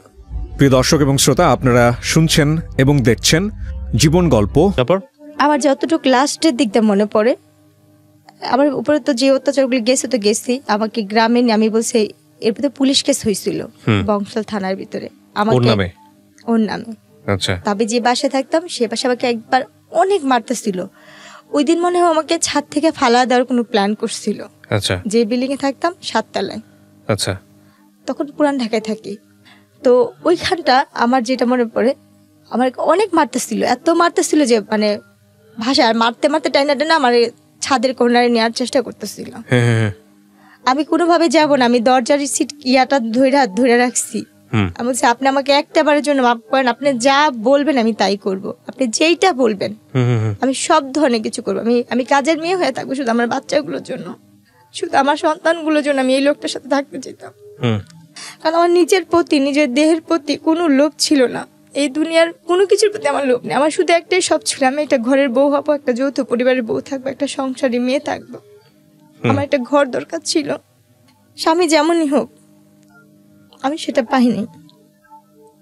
এরপর ওদিন মারার পরে না শুধু ওই বিল্ডিং এর মানুষজন আমাকে ধরে, তারপর আমি না পারি ওদিন কোনার প্রতি আমার ক্ষিপ্ত একটা ঘৃণা চলে আসছিল যে আমি ওনার অত্যাচার আর সহ্য করবো না, আমি ওনার প্রতি নিজে যে মামলা করবো, কেস করবো। আমি আমার বাচ্চাটাকে দুইটারে কোলে নিয়ে আমি নাইমা চলে আসছি, পলাই চলে আসছি ধরতে গেলে, যে আমি বংশাল থানায় যাই ইয়া করে। ওনারা আমার মায়ের চিনুক দিয়ে মাথা ফাটা ছিল, শরীরের এখানে সেখানে মায়ের চিনুক দেখা, ওনারা সাথে সাথে আমাকে ইয়ে করতে কেস নিয়ে নিচ্ছে। মানে আপনি মামলা করলেন কত সালে? ওইটা 10-এর দিকে, 2010-এর দিকে। তারপর ওনারা নেওয়ার পরে নারী নির্যাতন মামলা। হ্যাঁ, তারপর করার পরে ও মা পুলিশ বাসায় আসলো, ওরকে বাসায় পেলো না, ওর ভাই ফোন দিল, ওর মা ফোন দিল, পুলিশ বললো আচ্ছা ঠিক আছে তুমি বাসায় চলে যাও। আমি ওইখানেই বসা, তারা কিন্তু আমার হাজবেন্ডের সাথে কথা বললো, আচ্ছা ঠিক আছে এটা পারিবারিক ব্যাপার, তারা ঘরোয়াভাবে ম্যানেজ করে নেবে, আপনারা যান, চলে যান। তার চাচা উকিল, অনেক বড় উকিল, তার মামারা হয়েছে অনেক বড় লোক, তার ফুপুরা, তারা নিয়ে আমার বাবা মাকে ডাকা বললো কি আপনার মেয়ের এত বড় সাহস, আমাদের ফ্যামিলি সম্পর্কে সে জানে, এই সেই অনেক হুমকি টমকি দিয়ে ঠিক আছে ওকে আর ঢাকা রাখবো না, ওকে গ্রামে রাখবো, গ্রামেই থাকবে। এই বইলা কোনো কেস হলো কথা আমাকে গ্রামে নিয়ে গেল। গ্রামে নিয়ে যাওয়ার পরে তার তো কোনো খোঁজ খবর নেই, সে আসে না, কিছু করে না। এরপরে একবার 6-7 মাস পর সে বাসায় গেছে, এর মধ্যে সে আমার কোনো খোঁজ খবর নেয় না, যায় না। ওই শাশুড়ি ঢাকায় থাকে, ওই খ্যাত খামারি করে যেটা জুটে সেটাই খাইতাম। আর আমার কয়েকটা চাচি শাশুড়ি ছিল খুব ভালো বাড়ির মধ্যেই, ওনারা আমাকে যতটুকু দেখতো, ওনাদের হাতের কাজ করে দিতাম, রান্না বান্না এটা সেটা উঠান ঝাড়ু দিত, খাবার দিত, কারণ ওইখানে তো আমার ঘর ভাড়া লাগে না, খাওয়াটাই মেন আমাদের বাচ্চা দিয়ে। তো হঠাৎ করে উনি যাওয়ার পর ওনার ফোন আসছে, আমি রিসিভ করছি। একটা মেয়ে ওনাকে জান করে ডাকতেছে ওনার নাম ধরে, ওরা শুনলাম যে ওনার সাথে ওই মেয়েটার বিয়ে হবে। প্রত্যেকটা মেয়েরই স্বামী যেমনই হোক, স্বামী তো, কারণ উনি অনেক মেয়েদের সাথে সম্পর্ক করে, কিন্তু কোনো মেয়েকে যদি সে বিয়ে করে তাহলে আমি তো আর এইখানে থাকতে পারবো না। ওই জিনিসটা ভাব করে তখন আমি বলছি আপনি যদি বিয়ে করেন তাহলে ওনারা তো বলছে পরবর্তীকালে আপনি কিছু করলে আপনার বিরুদ্ধে ওনারা ব্যবস্থা নিবে, আমি তাহলে ঢাকা যাব, আমি ঢাকা গিয়েই বলবো। পরে উনি কি বললো তুই ঢাকা যাবি কোত্থেকে, তুই এখানে বের হইতে পারলে সে না, এই কথা বললো। যাক, ওই দিনও আমাকে অনেক মারলো। তারপর দিন আমি গ্রামের চেয়ারম্যান মেম্বারকে ডাকাইছি, ওদের ডাকাইলো, ওদের সমাজ থেকে এমনি তো এক ঘোরা করে রাখতো। তারপরে গিয়ে যেটা করলো, গ্রামের চেয়ারম্যান মেম্বাররা বিচার করে দেওয়ার 2 দিন পরে 2 দিন সে আমার সাথে খুব ভালো ব্যবহার করলো, খুব ভালো ব্যবহার করলো। করার পরে 3 দিনের দিন আমার যেটা মনে পড়ে, আমার বাচ্চাদের ভাত খাওয়াচ্ছিলাম, পিছন থেকে আমার হাতটা কে ধরছে আমি সেটা জানি না, আমার আজও মনে পড়ে না। সামনে থেকে আমার শাশুড়ি এরকম আমার গালটা চেপা ধরছে 2 হাত দিয়া, আর আমার স্বামী আমার পাও 2টা ধরে রাখছিল। আমার অতটুক দৃশ্যই আমার মনে আছে, আর কিছু মনে নেই বা মনে পড়েও না। এরপরে যখন আমি 15 দিন না 20 দিন পরে যখন আমার সেন্স ফিরছে বা আমি একটু সুস্থ হয়েছি, তখন শুনি যে আমি মেডিকেলে, হাসপাতালে, আমাকে মায়েরা কোনো ধরনের ঘুমের ওষুধ খাওয়ায়া আমাকে বস্তায় ভরে বুড়িগঙ্গা নদীর এখানে ফালা দেওয়া হয়েছিল। কিন্তু আমার আল্লাহ কেন বাঁচাইছে আমি জানি না। আমার এই জীবনের প্রতি ঘৃণা, নিজের জীবনের প্রতি শুধু ঘৃণ নেই, তখনই আল্লাহ আমার নিয়ে যেত এই দুনিয়া থেকে। যদি তখনই আল্লাহ আমাকে নিয়ে যেত, তাহলে আজকে আমি যেখানটা আসছি বা যেখানে কথা বলতে আসছি, হাজার হাজার মানুষ আমার যেখানে দেখবে আমাকে দেখতো না। কারণ আমার বাবা মা গরিব কিন্তু পর্দা করে, আমার বাবা মা 5 ওয়াক্ত নামাজ পড়ার চেষ্টা করে। এরপরে যখন আমি একটু সুস্থ হইলাম, আপনাকে ওই বস্তায় করে ওখান থেকে বের করছে কে, কি জানছেন? সুইপাররা নাকি, আমি যেটা শুনছি আর কি, হ্যাঁ সুইপাররা রাস্তা ঝাড়ু দেয় না, হ্যাঁ ওনারা আমাকে দেখতেছে, আমার এই মাথাটুক একটু বের হয়ে নাকি ছিল, আমার সর্বমুখ নীল হয়ে গেছিল। আচ্ছা পিত্ত নাকি যেরকম নীল থাকে, আমার আম্মুর কাছে শুনছি হ্যাঁ ওরকম নীল টাইপের। আমি নাকি একটু একটু করে মুখটা আমার এইখানটা খানিক নড়তেছে পানির জন্য, পানির জন্য নাকি গলাটা কাঁপতেছিল। তখন নাকি ওইখানে কারা নাকি ইয়ে করতে পানি টানি দিচ্ছে, মেডিকেলে নিচ্ছে। আমার যে ভাবির ভাই হয়েছে, তখন ছিল একজন কনস্টেবল না, কিন্তু আপনাকে মেডিকেলে নেওয়ার পরে আপনাকে চিনবে কিভাবে মানুষ? চিনবে বলতে ওই যে আপনি পরিচয় বলে দিয়েছেন যে আমার বাড়ি অমুক, তাহলে পরিচয় বলিনি। তাহলে যেইখানে আমার ফালানো হয়েছিল ওই থানার কনস্টেবলের কাজ করতো আমার ভাবির বড় ভাই, আপন বড় ভাই। উনি দেখে চিনেছে আপনাকে? উনি বলতেছে কি, আমার ভাবির নাম ধরে বলতেছে কি, তো ননদ কইরে জেসমিন, কত গ্রামের বাড়িতে কত নাই। আচ্ছা, পরে বলতেছে কি, তোরা একবার মেডিকেলে আসতে পারবি, সেম দেখতে ওর মতনই একটা মেয়ে। আচ্ছা আচ্ছা। আর এই কথা শোনার পর না, তার 3-4 দিন আগে থেকে মার মন তো, আমার মা নাকি খালি বলতে করে ওর সাথে একটু কথা বলতে পারতাম, ওর সাথে একটু কথা বলতে পারতাম, একটু দেখতে পারতাম। তো যখন ভাবির কাছে কথা শুনছে না, তখন নাকি আমার আম্মু খালি এটা আমার মেয়ে, এটা আমার মেয়ে, চলো যাই চলো যাই। তখন আমার ভাইয়া, আমার আম্মু, আমার খালাতো বোন সবাই মিলে গেছে মেডিকেলে। ওকে, তারপর যাওয়ার পরে ওনার আর কি ওখানে আমাকে দেখলো, দেখে তো আমার আম্মু ধরে নাকি কান্নাকাটি করতেছে। আমি নাকি যাকে দেখতাম তাকে দেখে ভয় পাইতাম, যাকে দেখতাম তাকে দেখে আমি ভয় পাইতাম। আমি নাকি কারোর সামনে যেতে পারতেছিলাম না, যাকে দেখতাম তাকে দেখে বলতাম ও মাসতে ও মাসতে। তারপরে ওই সাংবাদিকরাও নাকি গেছিল, ওইখান থেকে আমাকে ঢাকা মেডিকেলের মানবাধিকারের শাখায় পাঠা দিচ্ছিল নাকি, ওসিতে। আচ্ছা, ওখানে আমার চিকিৎসা হয় এবং ওইখানে আমার এই চোখের কর্নিয়াটা নষ্ট করে দিয়েছিল। আমি 3 বছর চোখে দেখতে পারিনি, এই বাম পাশের এই চোখটার এটার জন্য এই চোখেরও সমস্যা হয়েছিল।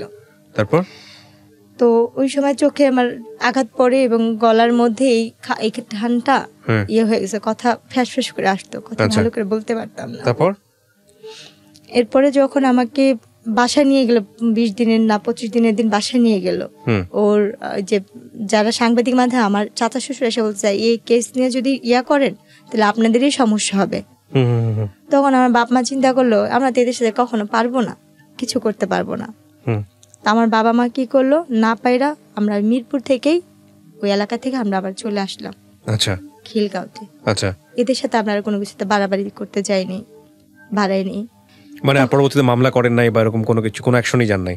তখন কি মনে হয়েছে যে জীবন যদি না থাকে বা যেহেতু পারবো না, অর্থ নাই, আমাদের তো কোনো সামর্থ্য নেই, আমরা তো এদের সাথে পারবোই না। এক্স্যাক্টলি, সারা পৃথিবীতেই তো এটা একটা বড় সমস্যা, যার অর্থ নাই তার কোনো ক্ষমতা নাই, এটাই রূঢ় বাস্তবতা। কিন্তু রাষ্ট্রের অধিকার হচ্ছে অ্যাজ এ নাগরিক হিসেবে আইনি সহায়তার জায়গাতে অর্থ থাকুক আর না থাকুক এটা নিশ্চিত করা। কিন্তু আগলিয়েস্ট ট্রুথ যেটা আমরা সবাই জানি, যার যত অর্থ তার তত ক্ষমতা। পুঁজিবাদী অর্থনীতি বা পুঁজিবাদী বিশ্বের এটাই হচ্ছে সবচাইতে নুড বা নগ্ন চরিত্র, যাই বলি না কেন। আমি ক্যামেরার এপাশে আছি, আমার দিকে যেহেতু ক্যামেরা ফোকাস না, সো আমি আমার কথা বাড়াচ্ছি না, বলেন। তারপর এরপর যেটা হয়েছে, মানবাধিকার থেকে আমাদের যথেষ্ট পরিমাণে সাহস দেওয়া হয়েছে। ওখান থেকে তারা আমাকে বলছে তুমি 1 চুলও নড়বা না, তোমার টাকা পয়সা কিছুই লাগবে না, আমরা আসছি, আমরা করব। মানবাধিকার থেকে আমি যথেষ্ট সাহায্য পাইছি ওখান থেকে আমার চিকিৎসা হয়েছে, আমি সুস্থ হয়েছি। মানবাধিকারের ওখান থেকে আমার ট্রিটমেন্ট যতটুকু পারবা, আমার মামলা নিয়ে যতটুকু লড়ার, ওনারা যথাসাধ্য চেষ্টা করছে। ওনাদের কাছ থেকে আমি কোনো কম পাইনি, ওনাদের কাছ থেকে আমি যথেষ্ট হেল্প পাইছি ওখান থেকে। আমার ভুলটা ছিল যেটা, ওরা আমার সাথে কথা বলছে ফোনে যে তুই কি চাস তোর বাচ্চাগুলো জীবন নষ্ট হোক, বা তুই কি চাস কোনো ধরনের ক্ষতি হোক, মানে আপনার হাজবেন্ডের পক্ষের লোকজন থেকে। তখন আমি বলছি কি না, আমি সংসার করতে চাই আমার বাচ্চাদের জন্য। আমার বাবা মা, আমি তো মানসিকভাবে তখন সুস্থ ছিলাম না পরিপূর্ণভাবে, আমার বাবা মা আমাকে ছিকল দিয়ে আটকা রাখতো যদি আমি না যেতে পারি, যেন থাকি। আমার মার সাথে আমার ভাইয়ের সাথে আমি অনেক খারাপ ব্যবহার করে আমি চলে যাই। আমি কিন্তু তখনও পরিপূর্ণভাবে সুস্থ না ভাইয়া, আমি তারপরও চলে গেছি তাদের কাছে, ওরা আমার কাছে নিয়েছে, আমি গেছি। এরপর যখন গেলাম ওদের এখানে 3-4 দিন পরে ও আমাকে বললো কি যে দেখো আমার তো সব কিছুতেই এখন আমি বঞ্চিত, টাকা পয়সা থেকে যে ঝামেলা কেস মামলা অনেক কিছুতে দৌড়াদৌড়ি করছি, আমার হাতে টাকা পয়সা নেই, আমি তোমাকে দিয়া মানে ওদের যে ফ্যামিলি যে অনুষ্ঠানগুলো হইতো যে মানুষ নিয়ে কাজ টাজ করা, মানে মূলত ওরা খারাপ কাজই করতো। ও কি কোনো ধরনের সেক্সুয়ালি কোনো ধরনের হ্যারাসমেন্ট মানে কাউকে কারো কাছে পাঠানো জোর করে বা এগুলো পয়সা এটা এগুলো অনেক চেষ্টা করতে কিন্তু পারে নাই? পারে না বলতে দিছিল এক জায়গায় একজনের রুমেই ঢোকা দিছিল। হ্যাঁ, কিন্তু আপনি শেষ পর্যন্ত এটা সফলতা দেন নাই। বাবাটাইকা হ্যাঁ, বাবাটাকে আপনি ওখান থেকে বের হয়ে আসছেন। ডাইরেক্ট বাপ ধরে পা জোড়া ধরছিলাম যে ও তো আমার স্বামী, ও আপনার কাছে দিছে কেন আমি জানি না। তখন উনি একটা গালি দেয়, বলছে যে ও কি মানুষের বাচ্চা, ও তো কাফের, ও তো এমনিতে মনে হয় তোমার বাবা, তো তোমার সাথে যেহেতু এই কাজ করছে তুমি এইখানে থাইকো না, তুমি চলে যাও। ও সব ধরনের কাজ করতে পারবো, ও একজন দালাল।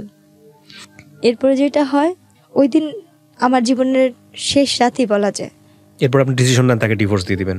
ডিভোর্স তো তারাই নিয়ে নিচ্ছে আমার থাইকা, জোর করে মায়ের ধরে করে একটা কাগজে নিচ্ছে, বলছে কি এখানে একটা সই কর, একটা কাজে লাগবে। এটা যে অনেক আগে তার ডিভোর্স নিয়েছে সেটা আমি বুঝতে পারি। কত সালের এটা ঘটনা ডিভোর্সটা? 10-এর ভিতরে। 2010-এর ভিতরে। আপনার বাচ্চার তখন বয়স কত? বাবুদের কত 8-9 মাস। 8-9 মাসের বাচ্চা ফেলে আপনাকে বাসা থেকে বের করে দেয়? 1 বছর হয় নাই না, হবে 1 বছরে ওদের একটা জন্মদিন। আপনি কি মামলা তুলে নিয়েছিলেন পরে? এই মামলা পরবর্তীতে কোথায় আছে কিভাবে আছে আপনার খোঁজ খবর নেন নাই? আমরা তো লেখাপড়া জানি, আমরা তো ওইটাই রাখিনি, মানে ওই কাগজপত্রই রাখিনি, আর কোনো কিছুতে যাইও নি। আর আচ্ছা, তার আমরা ওটা নিয়ে আগেই নেই, ওটাতে আমরা কোনো ধরনের কিছু পাবো আমরা আগেলে সেটা মামলার হবে। আমরা আগে নিয়ে তারাই মনে হয় ওটা উঠা নিয়েছে, কারণ ওইখান থেকে কোনো আমাদের কোনো যোগাযোগ করে না। আচ্ছা, এরপরে কি হলো 2010-এর পরে? ডিভোর্স হয়ে যাওয়ার পরে মানবাধিকার শাখা থেকে যখন আম্মুদের ফোন দিল যে আপনার মেয়ে কোথায়, আম্মু বলছে আমার মেয়ে তো চলে গেছে, আমি এই সংসার করতেছি ওখানে, তখন তারা একটু রাগারাগি করছে আম্মুদের সাথে যা গেছে।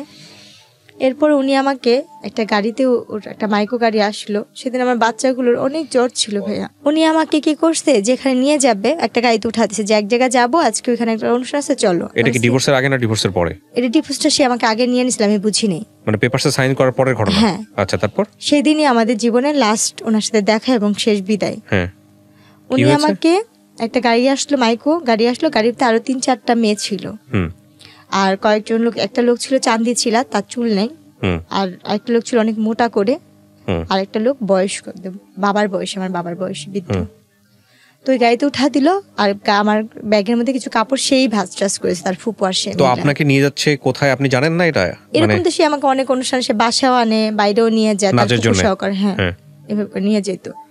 তো সেই দিনের মতন সে আমাকে নিয়ে গেছে, আর ওইটা বলছে সে একটা ঘরোয়া একটা নাটক না কি বানাবে সে, এইটার জন্য সে নিচ্ছে, কারণ তার ফুপুরা মিডিয়াতে একটু টুকটাক কাজ করতো তো ওই হিসাবে না। কিন্তু আপনি তো এর আগে একটা ভয়ঙ্কর রকমের দুর্ঘটনা আপনার লাইফে ঘটেছে, এই যে মানুষের রুমে পাঠিয়ে দেয়া, এবং সেখানে আপনি এরকম একটা ঘটনা ঘটার পরে তারপরে আপনি তার কথা সাড়া দিচ্ছেন কেন? আমি তো পরিস্থিতি আমার বাচ্চাদের জন্য আমি কাজ করে টাকা আনতাম, সেটাতে আমার সংসার চলতো। একটা কথা বলি, আপনি কিছু মনে করবেন না, অন্যায় যে করে এবং অন্যায় যে সহ্য করে, আমাদের একটা প্রবাদ আছে, দুজনেই সমান অপরাধী। একবার করেছেন ঠিক আছে, 2বার করেছেন ঠিক আছে, 3বার 4বার 5বার 6বার ধরে মূর্খ বলতে আমি লেখাপড়া না করার মতো না, ঠিক আছে, কিন্তু তারপরে আপনি এতবার ব্ল্যাকমেল, মানুষ তো ভালো মন্দ বোঝে প্রাণী হিসেবে, শিক্ষার কথা বাদই দেন। ওরকম ভাবে বুঝতাম না তাকে, মানে আপনার জামাই ধরে নিয়ে গিয়ে অন্য একটা মানুষের ঘরের মধ্যে ঢুকিয়ে দিচ্ছে জোর করে, সেখান থেকে আপনি তার হাত পায়ে ধরে বের হয়ে আসতেছেন, আর আমার প্রত্যেকটা মুহূর্তে তাহলে ওই মানুষটার আপনি আপনার পেপার থেকে সাইন করে নিচ্ছে, আবার ওই মানুষটা আবার আপনাকে পাঠাচ্ছে। আমি তো জানতাম না, যেটা আমার তালাক সাইন ছিল, আমি তো জানি না এটা আমার তালাকের কাগজ। কিন্তু আপনি সাইন করবেন কেন পেপারে? কি কারণে, কি জিজ্ঞেস করেছে আপনাকে? উনি আমাকে বলছে এখানে একটা সই দাও, বাবুদের জন্য একটা করছি, বিমানা পলিসি করছে ওইখানের জন্য। আচ্ছা, তো একটা কথা বলে আপনাকে নিয়ে গেল বাইরে, নিয়ে গেছে। তারপরে আপনি দেখলেন যে তারপরে আপনাকে হলো কোন একটা জায়গায় নিয়ে বিক্রি করে। আমি যেখানে যেতাম সেখানে আমার চিন্তা ভাবনা থাকতো এইখানে আমার ইনকাম হলে আমার বাচ্চাগুলো খাবে, আমি চলবো, আমার তো ওই আলাপনে। তারপর তো সেদিন আমি বললাম কি যে আজকে আপনি যাবেন না এই গাড়িতে, অন্যান্য দিন তো যান, আজকে আপনি যাবেন না? বলছে তুমি যাও, আমি ফুপুর সাথে আসতেছি, আমি ফুপু একসাথে ফুপুর গাড়িতে আসবো।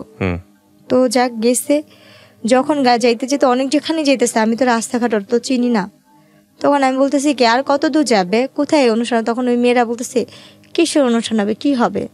আমি তো কিন্তু বোরখা পরাই, আমি তখন হাত মোজা পা মোজাও পরতাম। তখন আমি বলতেছি কি যে এই কাজের জন্য যাচ্ছে না, একটা অভিনয় হবে, নাটক হবে, টেলিফিল্ম, এসবে হবে না? পাগল তুমি, তোমার মাথা মাথা ঠিক আছে? আমরা তো যাচ্ছি একটা যেখানে, ওইখানে এরকম এরকম কাজ হয়, আমরা তো টাকার বিনিময়ে যাই, ওখানে 6 মাস বা 3 মাস থাকি।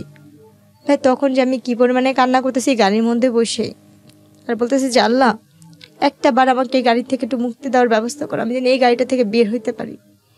এটা মনে হয় আমার জীবনের, আমার মানে আমার বাচ্চারা বা আমার বাবা মা আর কেউ দেখতে পারবো না আমি কোথায় যেতেছি, কার কাছে যেতেছি। তো ওই মুহূর্তে গাড়িটা যখন ওই পার হবে, ফেরি পার হবে, ফেরি পার হওয়ার সময় ওইখানে একটা আপু ছিল, খুব ভালো ছিল। ওই আপুটা বলতেছে কি, যখন ফেরিতে উঠবো তখন তোকে আমি একটু হেল্প করতে পারবো, বাথরুমের নাম করে তুই এখানে বেড়াতে পারবি, যেহেতু তুই এখানের মেয়ে না।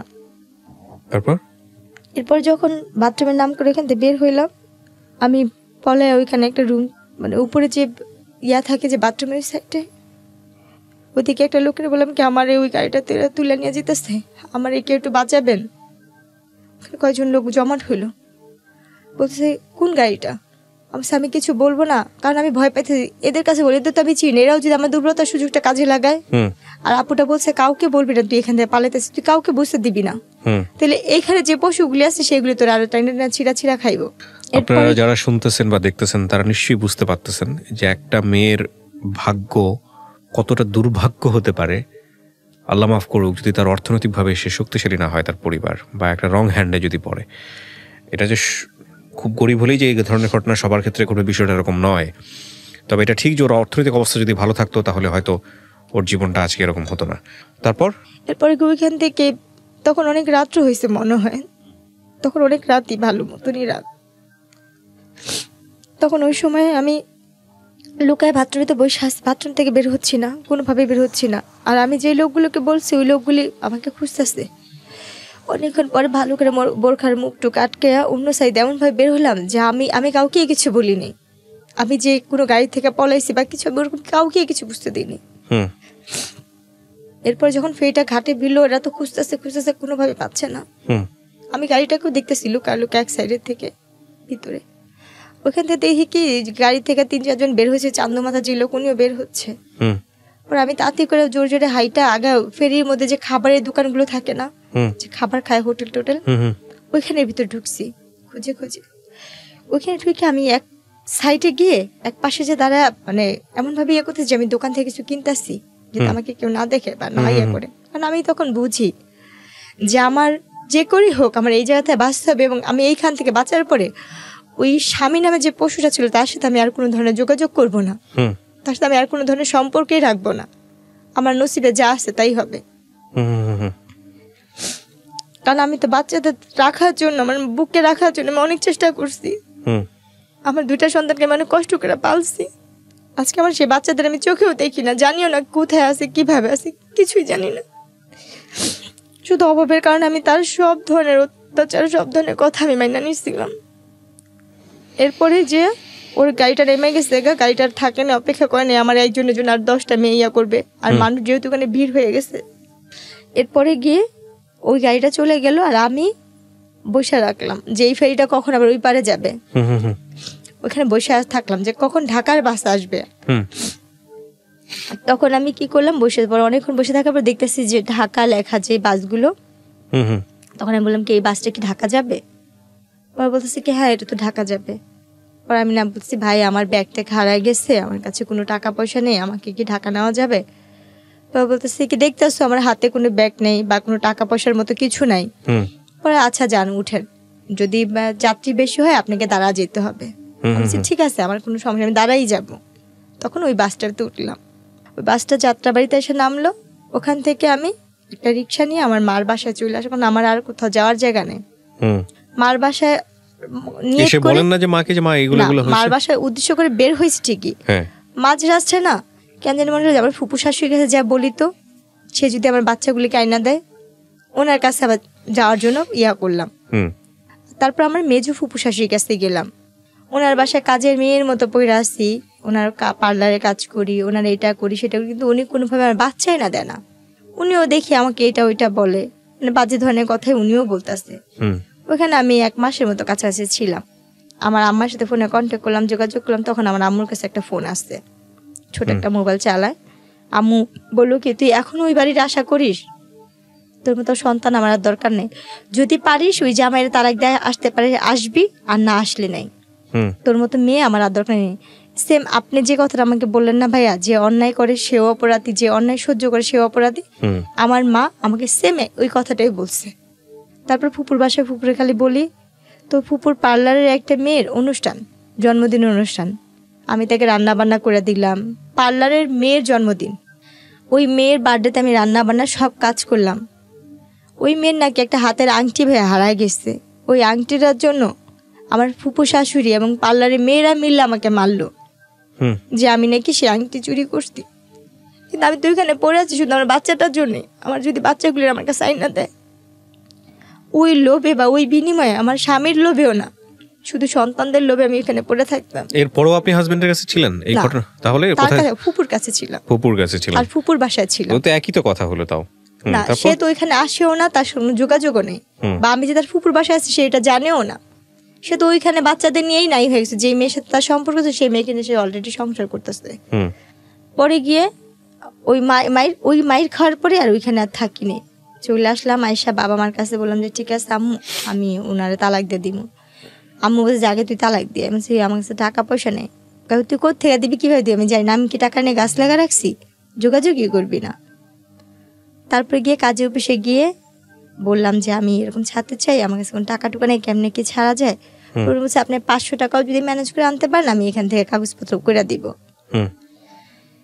এরপরে আম্মুর থেকে যে আম্মু 500 টাকা দিল, 500 টাকা নিয়ে ওনারে যে তালাক দিলাম। আমার তালাক যাওয়ার আগে তালাক দিলেন? এটা 2011 সালের। 2011 সালের। বিয়ে হয়েছিল কয় সালে? 2007-এ কাবিন হয়েছে। আমাকে 9 সালে বাচ্চা পেটে নেওয়া অবস্থা উঠা নিচ্ছে। ওকে, তারপর 11-তে আমার তালাক হয়েছে। তালাক হওয়ার পরে ওনাদের সাথে আমার আর কোনো যোগাযোগ নেই, আমার কোনো কন্ট্যাক্ট নেই। এরপরে আমি আস্তে আস্তে মানে টেনশন, বাচ্চাদের জন্য টেনশন করতে করতে, আর ওই যে আমার মাথায় যে আঘাত পড়ছিল চোখে তো দেখি না, এক পর্যায়ে আমি আস্তে আস্তে অসুস্থ হয়ে গেলাম। তখনই আমি ব্রেন স্ট্রোক করি। স্ট্রোক করার পরে আমার অনেক কিছুই মনে নেই। তারপরে এইভাবে তখন এই আম্মুর সাথে থাকতাম, টুকটাক হাতের কাজ করতাম, থ্রিপিস না বিক্রি টিকচি করতাম। মানে আমার মতো যে কাজ করতে পারে আমি সেই ধরনের কাজটা যে করতাম টুকটাক। করা অবস্থায় এক বাসায় কাপড় বিক্রি করতে যেতাম। কাপড় বিক্রি করতে যাওয়া অবস্থায় ওনারা অনেক বড় লোক ছিল, আর আমি হইছে অনেক ধরনের সুতার কাজ, ব্লক বাটির কাজ, সব ধরনের কাজ জানি। আর যেহেতু আমার শ্বশুরবাড়িতে পার্লার ছিল, তাদের পার্লারের কাজটা আমি শিখে ফেলছিলাম। ওই বাসায় ওনাদের ব্যাগের সাথে আমার ব্যাগের সাথে মিল্লা যায়। তখন আমি যখন চলে আসি ওনাদের ব্যাগে টাকা ছিল আর আমার ব্যাগে ছিল কাপড় আর ছোট্ট একটা বাটন ফোন আমি চালাতাম। হয়তো বা তারা ওই আমার এই ভিডিওটা দেখবে, হয়তো সেটা শুনবে, সে আপুরা এদের ঋণ আমি কখনো শোধ করতে পারবো না। ওনাদের টাকার ব্যাগ আমার কাছে চলে আসে আর আমার কাপড় ব্যাগ ওনাদের বাসে। আমার ওই কাপড় ব্যাগে ছোট একটা ফোন ছিল, আমার বাটন ফোন। আচ্ছা, তো আমি যখন রিক্সাওয়ালাকে টাকা দিব তখন দিচ্ছি আমার ব্যাগে টাকা নেই, ওই টাকা ওনাদের টাকা, আমার ফোনও নেই, আমার টাকাও নেই। তখন আমি ওই টাকার দেখে অবাক হয়ে গেছি, এতগুলো টাকা তো আমি কখনো দেখিনি। তখন গিয়ে আমি কি করলাম, বাসায় নামলাম, না আমার ওই নাম্বারে ফোন দিচ্ছি বারবার। ধরেন সারাদিন এরকম পার হয়েছে, সন্ধ্যার দিকে ফোন ধরতে। আমি বলতেছি কি এই ফোনটা যার কাছে, ওনাদের একটা ব্যাগ আমার কাছে। বলার পরে উনি বলতেছে আমাদের ব্যাগ তোমার কাছে, তুমি কে? আর এই ফোনটাই কীভাবে? আমি বলছি আপা আপনার বাসায় যে আমি নকশি খাতা বিক্রি করতে গেছিলাম, আমার কাপড় দিতে গেছিলাম, তখন আমার এই ব্যাগটা গেছিল। বলছে ও হ্যাঁ হ্যাঁ হ্যাঁ, আমি তো ওই বাসায় গেছিলাম, কাপড় কিনতে বেড়াতে গেছিলাম, ওই ব্যাগটা তোমার কাছে, দেখি দিয়ে দাও তো।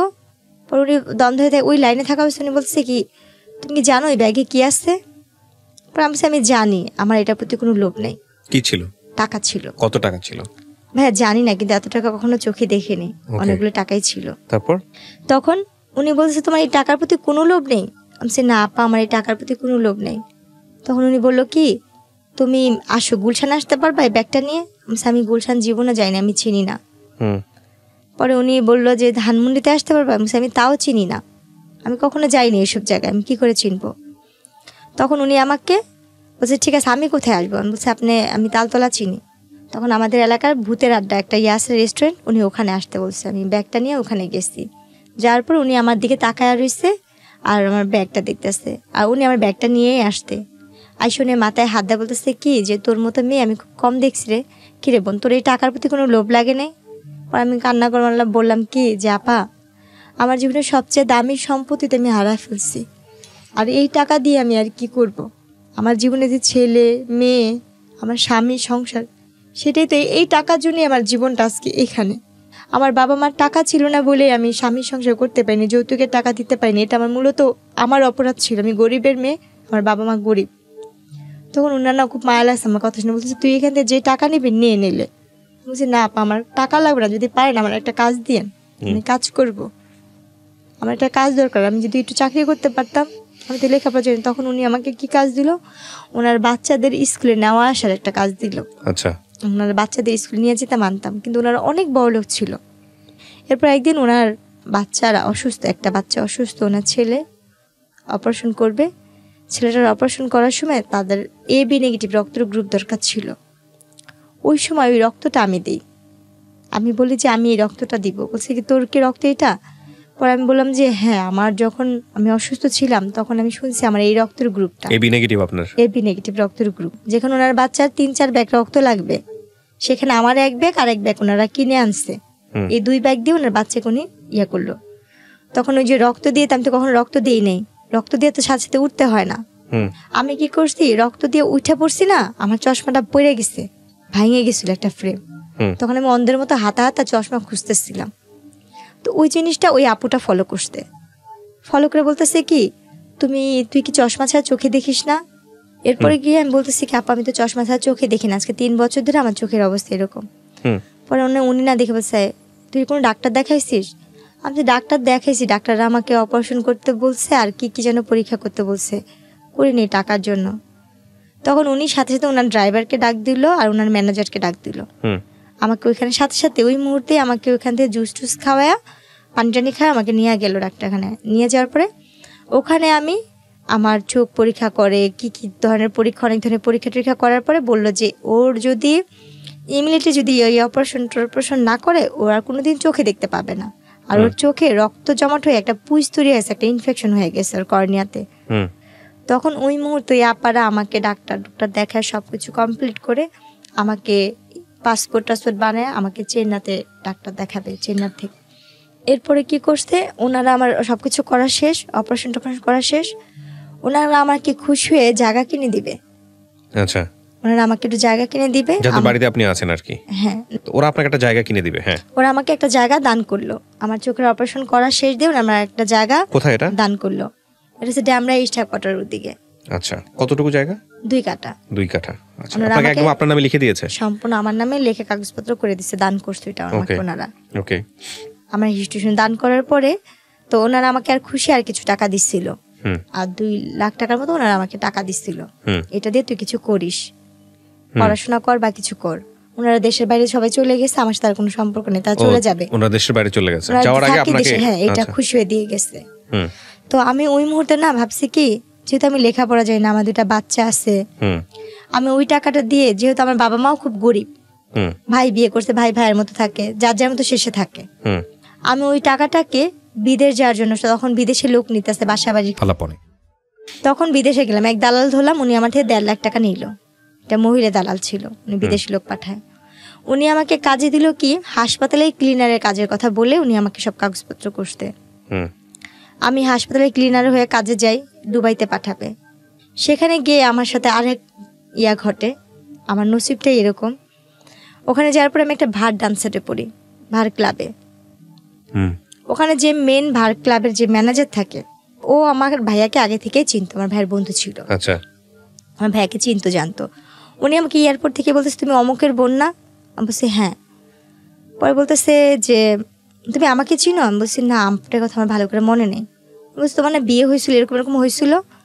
আমি বলি হ্যাঁ আমার হয়েছিল এরকম, কিন্তু এখন তো সেটা নাই। বলছি তুমি এখানে আসতো কেন? উনি আমাকে ডিটেলস পরে বলেছে আমি একটা ভার ক্লাবে আসছি। তখন তো আমি তার হাত পা ধরে কান্না করতেছি, ভাই আমি তো এই কাজে আসিনি, আমি তো অন্য কাজে আসছি।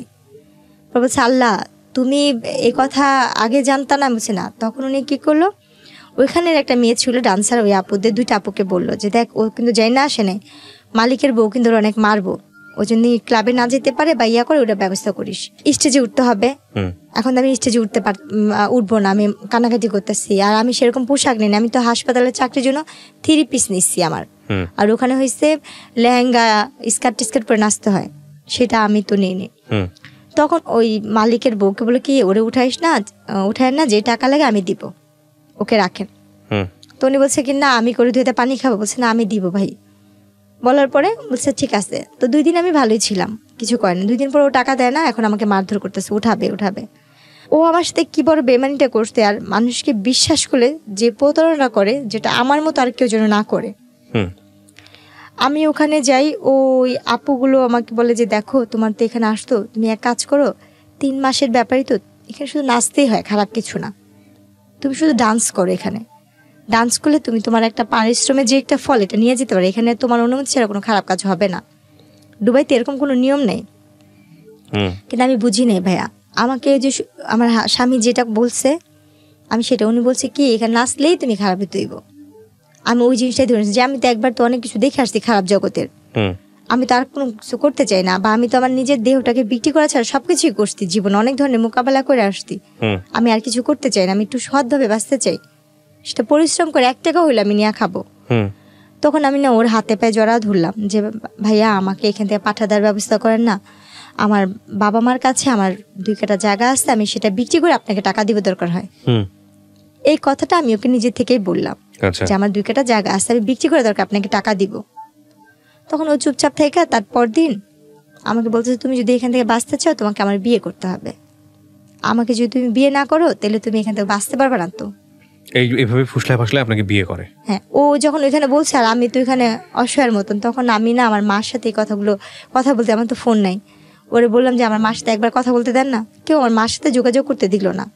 আমি একটা জিনিস সংক্ষিপ্ত করে ফেলতেছি এখন, কারণ আমি জানি আপনার এই গল্পটা কোন দিকে যাবে। আমি খুব শর্ট করে নিয়ে আসি, যাতে আমাদের দর্শকরা যারা এতক্ষণ ধরে দেখছেন বা শুনছেন তাদের একটু প্রেসাইজ করতে সুবিধা হবে। এই লোকটাকে আপনি বিয়ে করেছেন, শুধু বিয়ে না, আপনি বিয়ে করার পরে দেশে চলে এসছেন, এবং এই লোকটার ঔরসজাত একটা বাচ্চা এখন আপনার আছে, যে বাচ্চার বয়স কত? বাবুটার ফেব্রুয়ারি 14 তারিখে আসলে 2 বছর হবে। আপনি এই লোকটাকে বিয়ে করে দেশে আসছেন, সে কি আর দেশে আসছিল? ওনাকে যখন আমি দুবাইতে বিয়ে করি, উনি দুবাই নিয়মে বিয়ে করার পরে আমাকে বাংলাদেশে পাঠা দেয়, এবং আমি বাংলাদেশে চলে আসার পরে আমার বাবা মা বলছিল যে এই লোকটা ভালো হবে না, খারাপ হবে। তখন আমার বাবা মা আমার অন্য জায়গায় বিয়ে ঠিক করে, এবং অন্য জায়গায় যেখানে বিয়ে ঠিক করে সেই ছেলেটা আনম্যারিডই ছিল। আমার প্রথম বিয়ে, এবং আমার তখন কি আপনি কনসিভ আপনি জানতেন যে আপনি কনসিভ করেছেন? তখন আপনি জানেন পেটে ছিল না, তখন আমার কোনো বাচ্চা পেটে ছিল না। বাংলাদেশে এসেছে, আপনার বাবা মার সঙ্গে বিদেশে স্বামী স্ত্রীর কোনো সম্পর্ক নেই, যা শুধু বিয়ে করছে ওই পর্যন্ত। কি ওই তো বললাম বাংলাদেশে এসেছে, আপনার সঙ্গে কিছুদিনের জন্য ছিল, সংসার করেছে না, উনি আমাকে একা পাঠা দিছিল। তো তাহলে বিষয়টা কি দাঁড়ালো? মানে ও আসছে কিছুদিনের জন্য ছিল? হ্যাঁ, উনি কিছুদিন আসতে এসে আমাকে এখানে ধর্মের কাগজে কলমে বিয়ে করলো। ওর ফ্যামিলির সাথে কি আপনার যোগাযোগ হয়েছে? হ্যাঁ, ওর বাবা ফ্যামিলির সাথে যোগাযোগ আছে। ওর বাবা মা সবাই আমাকে নিয়েছিল, এবং ওর বাবা মার আগের বিয়ের কথাটা জানে না, পরবর্তীতে জেনেছে। পরবর্তীকাল তারা নাকি শোনা শুনছে, কিন্তু এটা আমার হাজবেন্ড কখনো ফেস করে নাই। এটা সম্পূর্ণ সে গোপন রাখছে। এখন বাচ্চা আছে, আপনার হাজবেন্ডের সাথে আপনার যোগাযোগ আছে? উনি আমার বাচ্চাকে 3 মাসে পেটে রেখে বাইরে চলে গেছে, আমার দেখেও নাই কখনো? না, আজ পর্যন্ত দেখেন না। আমার গয়নাগাটি লাস্ট পর্যন্ত যে যোগাযোগ হয়েছে আপনার সঙ্গে, তখন কি বলে আপনার হাজবেন্ড? লাস্ট কবে যোগাযোগ হয়েছে? আমার বাবু যখন 3 মাসে পেটে রেখে গেছে, বাবুটা যেদিন ডেলিভারি হবে তার একদিন আগে আমার ম্যারেজ ডে, 13 তারিখে আমার ম্যারেজ ডে দিন উনি সাইদাই ফোন দিচ্ছিল। কথা হয়েছে যেদিন আমার ছেলেটা হয়েছে ঠিক সেই দিনই। তার মানে আপনাদের ডিভোর্স হয়নি এখন পর্যন্ত? তাহলে এই ভদ্রলোক সম্পর্কে আমি ইনডিটেল কোনো কিছু আনতে চাচ্ছি না, যেহেতু আপনি এখনো তার ওয়াইফ। তো এই গল্পটা আপনি এখন বললেন, আপনার কি ভরণ পোষণ সে দেয়? সে আমাকে কোনো ধরনের টাকা পয়সাও দিচ্ছে না, এবং আমার বাচ্চার কোনো দায়িত্বও নিচ্ছে না। আপনি কোনো মামলা করেছেন তার এগেইনস্টে? না, আমি তার সাথে সংসার করতে চাই, তার সাথে আমি সংসার করতে চাইছি বিধায় কোনো কিছু করি নাই। কিন্তু তাকে আমি অনেক ধরনের হাতে পায়ে ধরে রিকোয়েস্ট করতেছি, ফোন দিচ্ছি, উনি ডাইরেক্ট বলে কি তুই কি তোর বাপের কাছে ফোন দিচ্ছিস, আমি কি তোর বাপ লাগি? উনি আপনাকে চায় না, বলে দিয়েছে চায় না, ডিভোর্সও দিবে না? ডিভোর্সও দিবে না। আচ্ছা, তাইলে আপনি এখন কি অবস্থায় আছেন, কি করেন আপনি?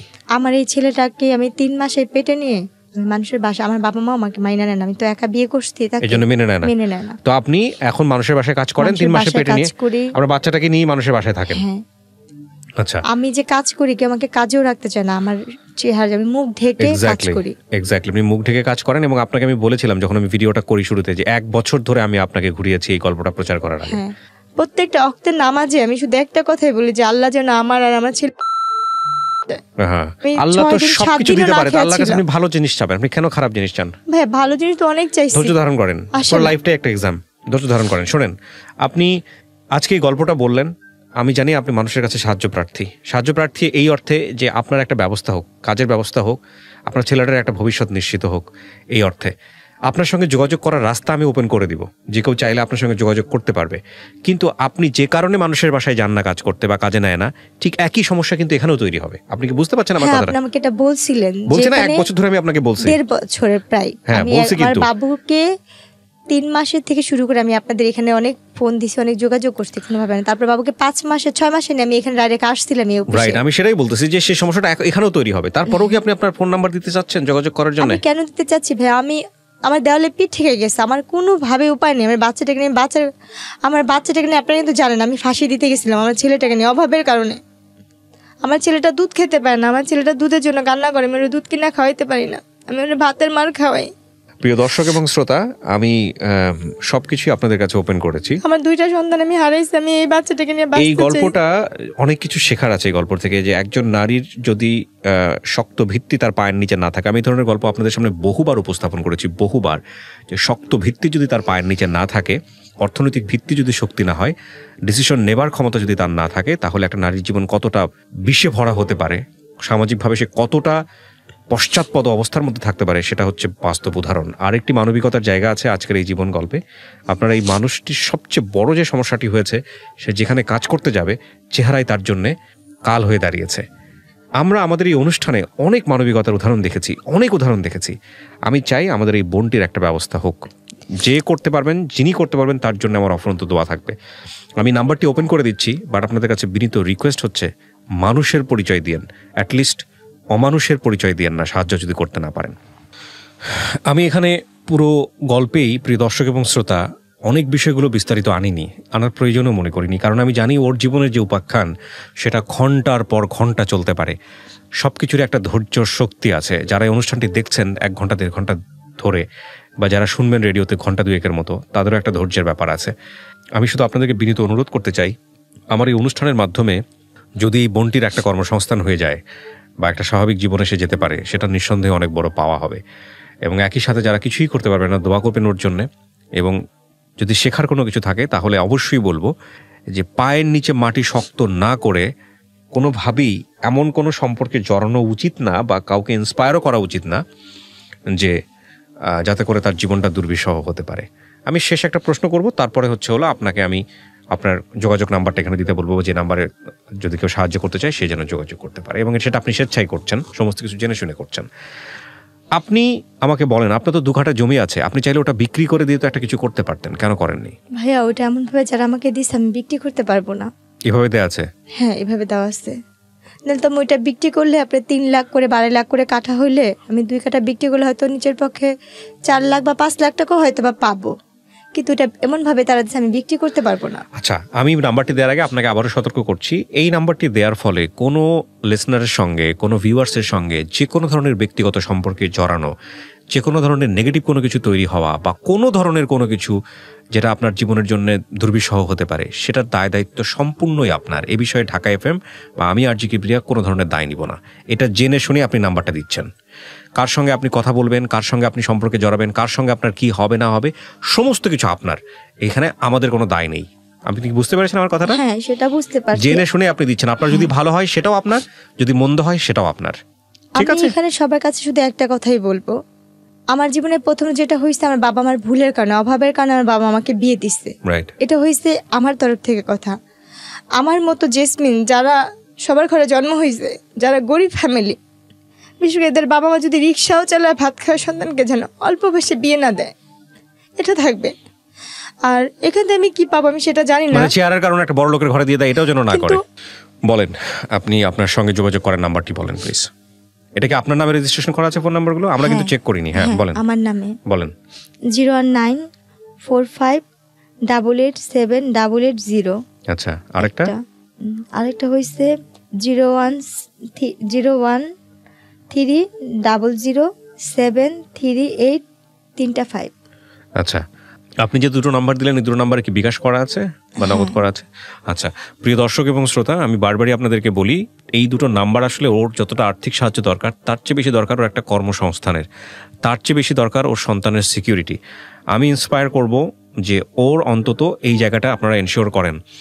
আপনারা খেয়াল রাখবেন যে এই গল্পটা আসলে মানুষ বলে যে কাঙ্ক্ষিতভাবে চেহারা চায়। আমি বহুবার ওকে 1 বছর 1.5 বছর এখানে নিয়ে আসছি, ও আমাকে ঘুরে ফিরে একটা কথাই বলছে, ভাইয়া মানুষের সৌন্দর্য নাকি মানুষের জন্য পজিটিভ, আমার জন্য সৌন্দর্যটাই অনেক বেশি নেগেটিভ হয়ে গেছে।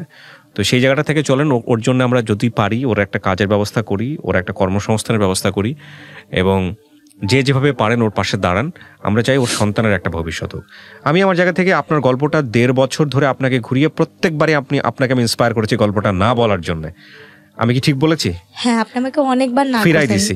আর আমি বারবারই আপনার কাছে এই কারণে আসছি, আমার চলার মতো কোনো পথ নেই। আর আমি কোথা থেকে আমি আর কোথায় আমি কাজ আপনার গল্পটা এই জন্যই প্রচার করলাম যাতে করে এই গল্পের শিক্ষণীয় বিষয়গুলো নিতে পারে। কারণ আমি জানি গ্রামের মানুষ থেকে শুরু করে সবাই আমার এই অনুষ্ঠানগুলো দেখে, সব শ্রেণীর মানুষগুলো দেখে। আপনি যে কথাগুলো লাস্টে বলছেন না, যে সামর্থ্য যতটুকু অতটুকুই যাওয়া উচিত, এটাই হচ্ছে এই গল্পের সবচেয়ে গরিবের বড়। দেওয়া ভালো, কিন্তু গরিবের কাছেই যেন যায় এই যাওয়া সম্পর্কের ভালো, জায়গা কিন্তু থেকে। কোনো বড় লোকের কাছে। আর একটা মেয়ে যদি কম শিক্ষিত হয় তাকে কম শিক্ষিত ছেলের কাছেই বিয়ে দেওয়া ভালো। কোনো শিক্ষিত ছেলের কাছে দিবে সে খোঁটা দিবে। হাতে গোনা কয়েকজন টাকা যে আল্লাহ দুনিয়ায় ভালো থাকে, যেমন But maximum scenario-টাই এরকম। হ্যাঁ, যাদের মধ্যে যারা আমাকে হেল্প করছে তারা ভালো ছিল, বা আমি কাউকে বিশ্বাস করে গেছি এটা আমার ভুল ছিল, বা আমি যেখানে কাজ করতে যাই কেউ আমাকে কাজে নেয় না, কাজের আগে বলে কি তোমাকে কি কাজে নিব, দেখা গেছে আমার স্বামী বা আমার ছেলে তোমার সাথে, তখন আমার Right, মুখ right. ঢেকে কাজ করতে হচ্ছে। Right, আতঙ্কের আমি জায়গা। সর্বক্ষণ এইভাবে ঢেকে কাজ করি, আর বাচ্চাটাকে কোলে নিয়ে। এমনও দিন যায় আমার ছেলেটা যখন ছোট, আপনি দেখছেন আমি যখন আপনার এখানে আসছিলাম, আমি এক বাসাতে কাজ করে ভিজা শরীর নিয়ে আপনার কাছে আসছিলাম, শুধু বোরখাটা গায়ে দিয়ে। হ্যাঁ, আপনার বাচ্চাকে একটা তসবি দিছিলেন, আমার ছেলেটা তসবি নিয়ে গেছিল। আচ্ছা, আমার বাচ্চাটাকে রেখে আমি যখন কাপড় ধুই, আমার ছেলেটা আমার সাথে যে বাথরুমে বসে কাপড়